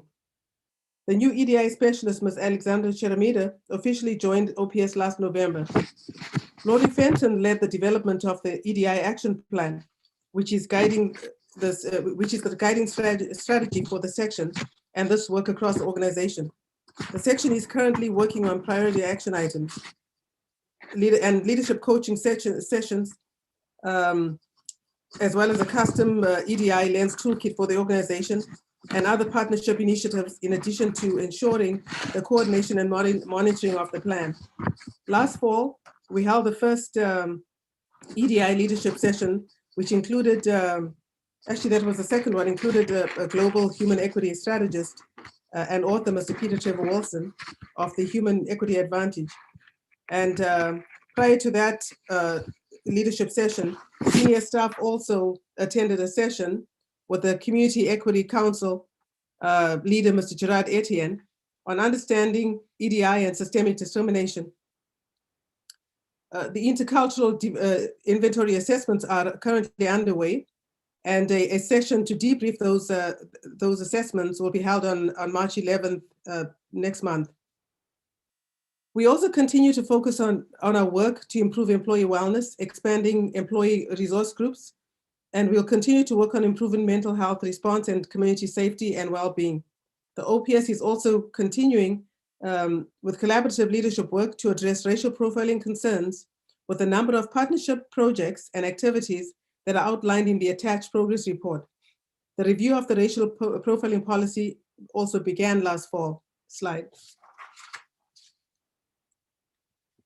In addition to the 10 priority action items, there were 20 other operational EDI tasks and activities that took place in 2020, and those included committee representation and partnership work with the Aboriginal Working Committee and City Reconciliation Plan, new City of Ottawa Anti-Racism Secretariat, United for All, and Equity Ottawa, as well as partnership work with Ottawa Coalition to End Violence Against Women to address violence against women and improve service delivery. We also recognize a number of International Day events like Black History Month, International Day, Women's Day, and International Day Against Homophobia and Transphobia, and Pride Week. Another OPS member engagement survey was conducted in the fall. And of course, the 6th Annual Human Rights Learning Forum was held on December 10th, very well attended, and it coincided with International Human Rights Day and focused on the topic of systemic racism. Slide. And here's another high-level outlook at key focus areas for 2021 that are outlined with more detail in the progress report and aligned with the board's strategic direction and the 2021 change budget. Priority work will include a culture change strategy focused on the duty of care, community safety and well-being, and public trust. EDI is a fundamental overarching approach that will drive our decision-making and change. We will continue to collaborate with CEC committees, the Community Equity Council, and other partners on key initiatives, including member wellness, community-led mental health strategy, sexual harassment and violence in the workplace, and other systemic issues such as gender-based discrimination, racial profiling, anti-Black racism, and anti-Indigenous racism. We will work closely with key city stakeholders and community partners like the Community Equity Council on plan implementation. And we'll work with the CEC and the board's Policy and Governance Committee to build accountability by ensuring monitoring and measuring of the plan. It's important that we measure our progress against intended outcomes. Slide. Lastly, we remain focused on moving from reports and recommendations to acknowledgement and action that leads to meaningful and measurable change. It's about creating a police service our police and community members deserve. While the current environment is presenting some challenges and delays, it is important more than ever to press on and not to lose momentum. Much has been accomplished in the first foundational year of the plan. There is no question about that. We also know there's more work to be done. And 2021 will bring on that foundation and focus on working together with partners to implement programs, systems, and culture change. Thank you very much.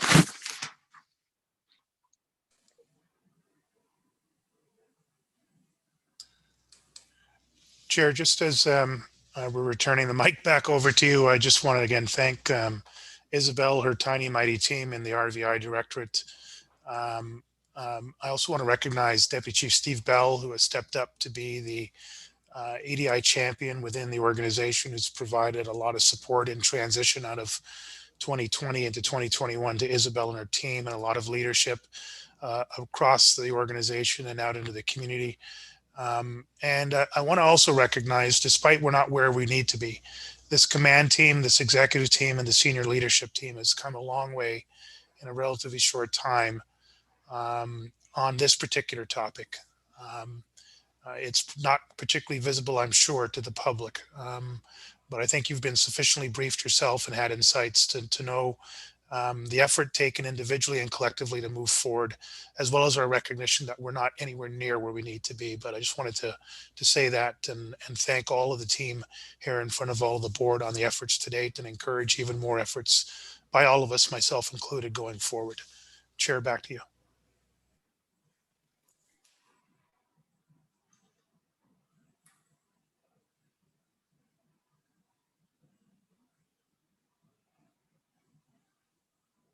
Sorry, I was talking away, not realizing I was muted. I just wanted to thank you, Chief, and especially you, Isabel, and your team for all of the hard work that you are doing on this file. It's important work, and we appreciate your many efforts.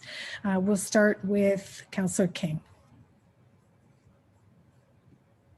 Thank you, Chair. And just to start off with, I really do want to commend the Chief and the leadership team on the reestablishment of the hate crime section to really enhance response to hate crime incidents and provide support to impacted communities.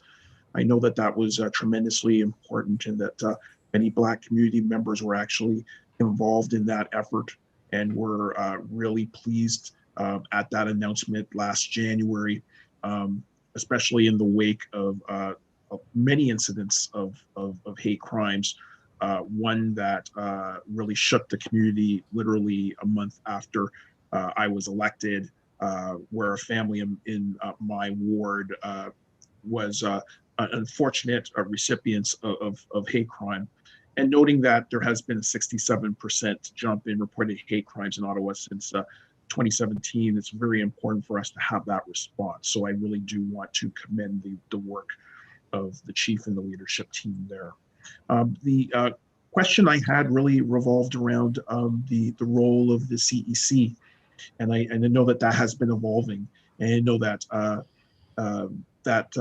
the staff has spoken to that, but I was wondering if we could provide a little bit more detail as to how the Community Equity Council is involved in the shaping of some of this EDI policy, which I think is somewhat of a departure from the first days of the CEC. So I was just wondering if there could just be some brief elaboration on that.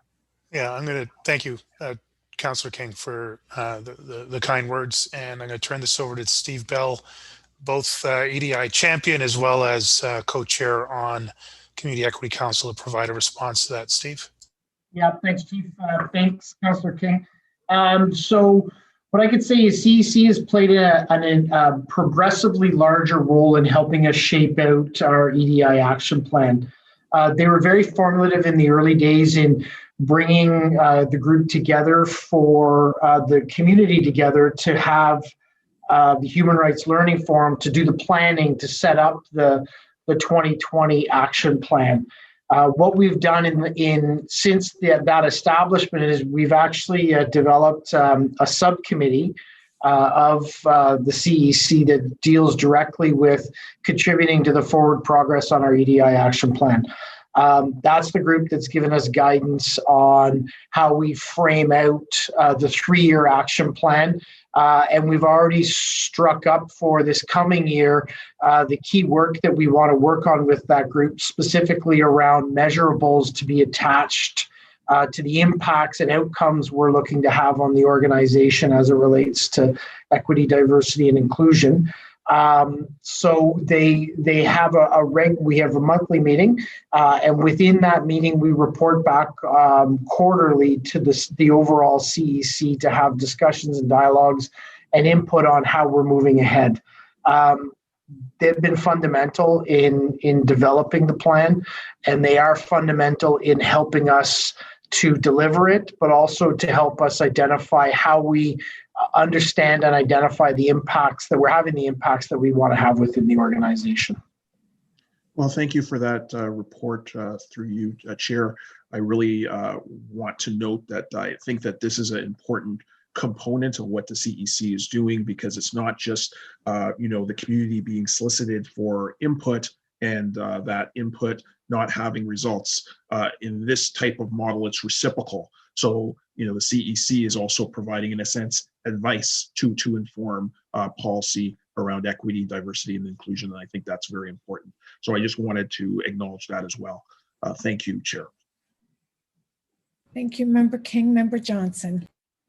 Yes, thank you. So Superintendent Granger, that was a excellent, fantastic presentation, and that is a really broad and comprehensive program, and it's really impressive to see the progress on the 10 priority items. So, congratulations to you and all the team that's involved in that. And really, as we come up to International Women's Day, this year, which is March 8th. The theme this year is achieving an equal future in a COVID-19 world. So thank you for this presentation so close to that important day that's coming up. Thank you, Member Johnson. Member Nerman. Thank you, Chair. Thanks, Chief and Superintendent Granger, and of course DC Bell for doing a wonderful job. This is an issue which is definitely close to my heart, and as also to the fellow board members.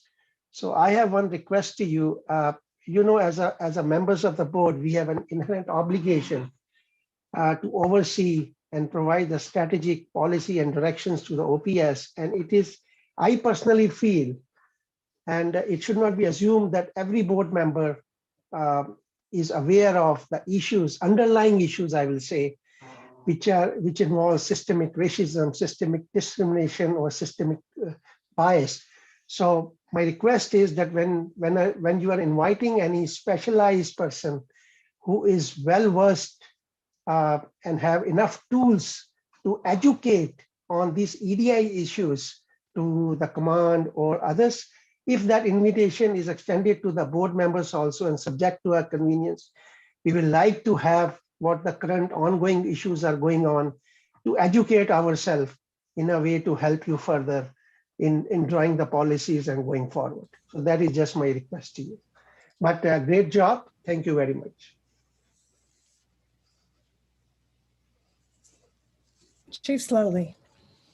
Thank you very much, Member Nerman. We appreciate the enthusiasm and the practical support you and other board members have provided in this area. It speaks to the motion that came up last month that would more formally connect you as the board's rep and Councillor King through the Anti-Racism Directorate to our efforts that Isabel is leading and that Steve is championing in the organization. That is a given that will only increase our ability to communicate, coordinate, and advance this, not just in the police service, but across the city as well. We will make every effort, as I've done in the past, to inform the board of special occasions and events that we can both participate in. There are, however, I'm sure you can understand, some internal matters where we do invite in specialists to support our members, but need to create an environment where the members are comfortable in engaging in that learning or development opportunity. But outside of those opportunities, we'll endeavor to make sure the board is aware of whatever resources, whether they be training, development, or subject matter experts, to avail yourselves of it and or to participate directly with us.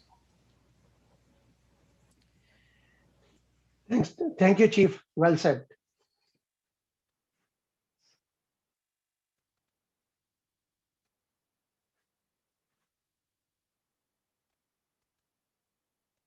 Okay, anyone else?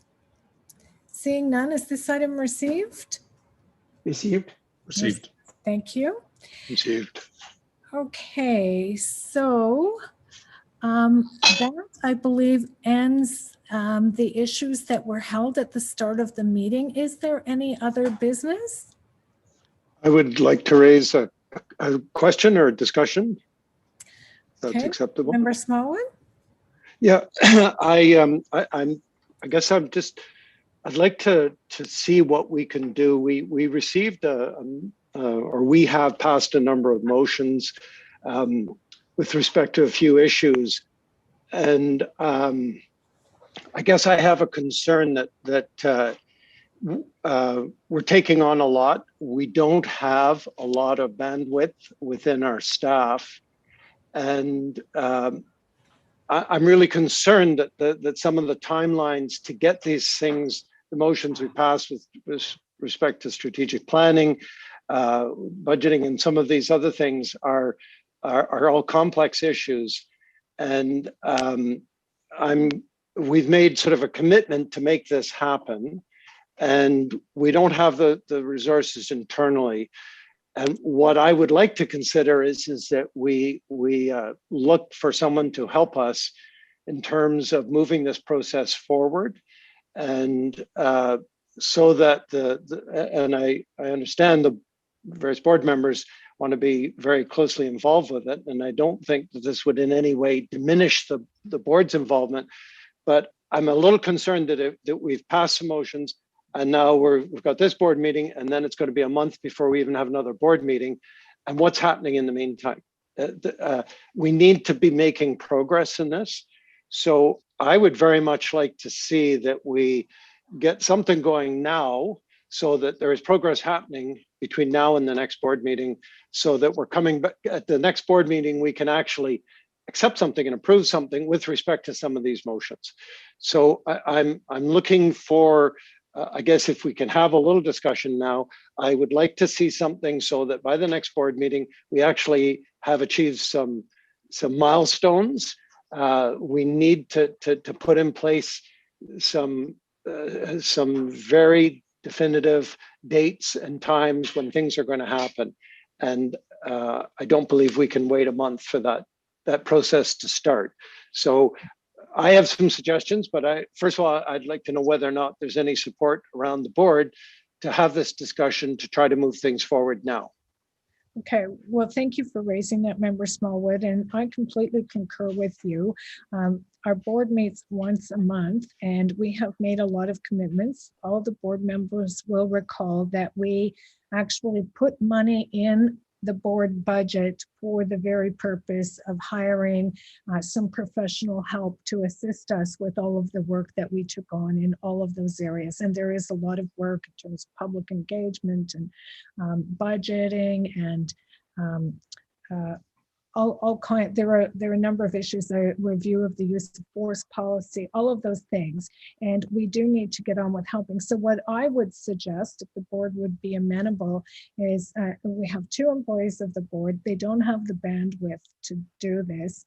We know we're going to hire someone. So if the board would grant me some delegated authority to at least do a request for proposals so we could move this along, I think that would be very helpful, because when we're only meeting once a month, we're taking too much time getting to the point where we're getting on with the work. So if the board would be agreeable to that, I would be appreciative. Anyone else? Member Nerman. Thank you, Chair Deans and Member Smallwood. I think it's you have raised a very crux of the matter, and going forward in these difficult times, I believe your suggestion is well taken, and I believe that I am in agreement by giving the delegated authority to the Chair Deans so that she can plan and bring forward to the board in a meaningful and in a timely fashion. I am in agreement. Okay, Member Sueda. I mean, definitely in order to get anything done, we need to have the bandwidth to do it. However,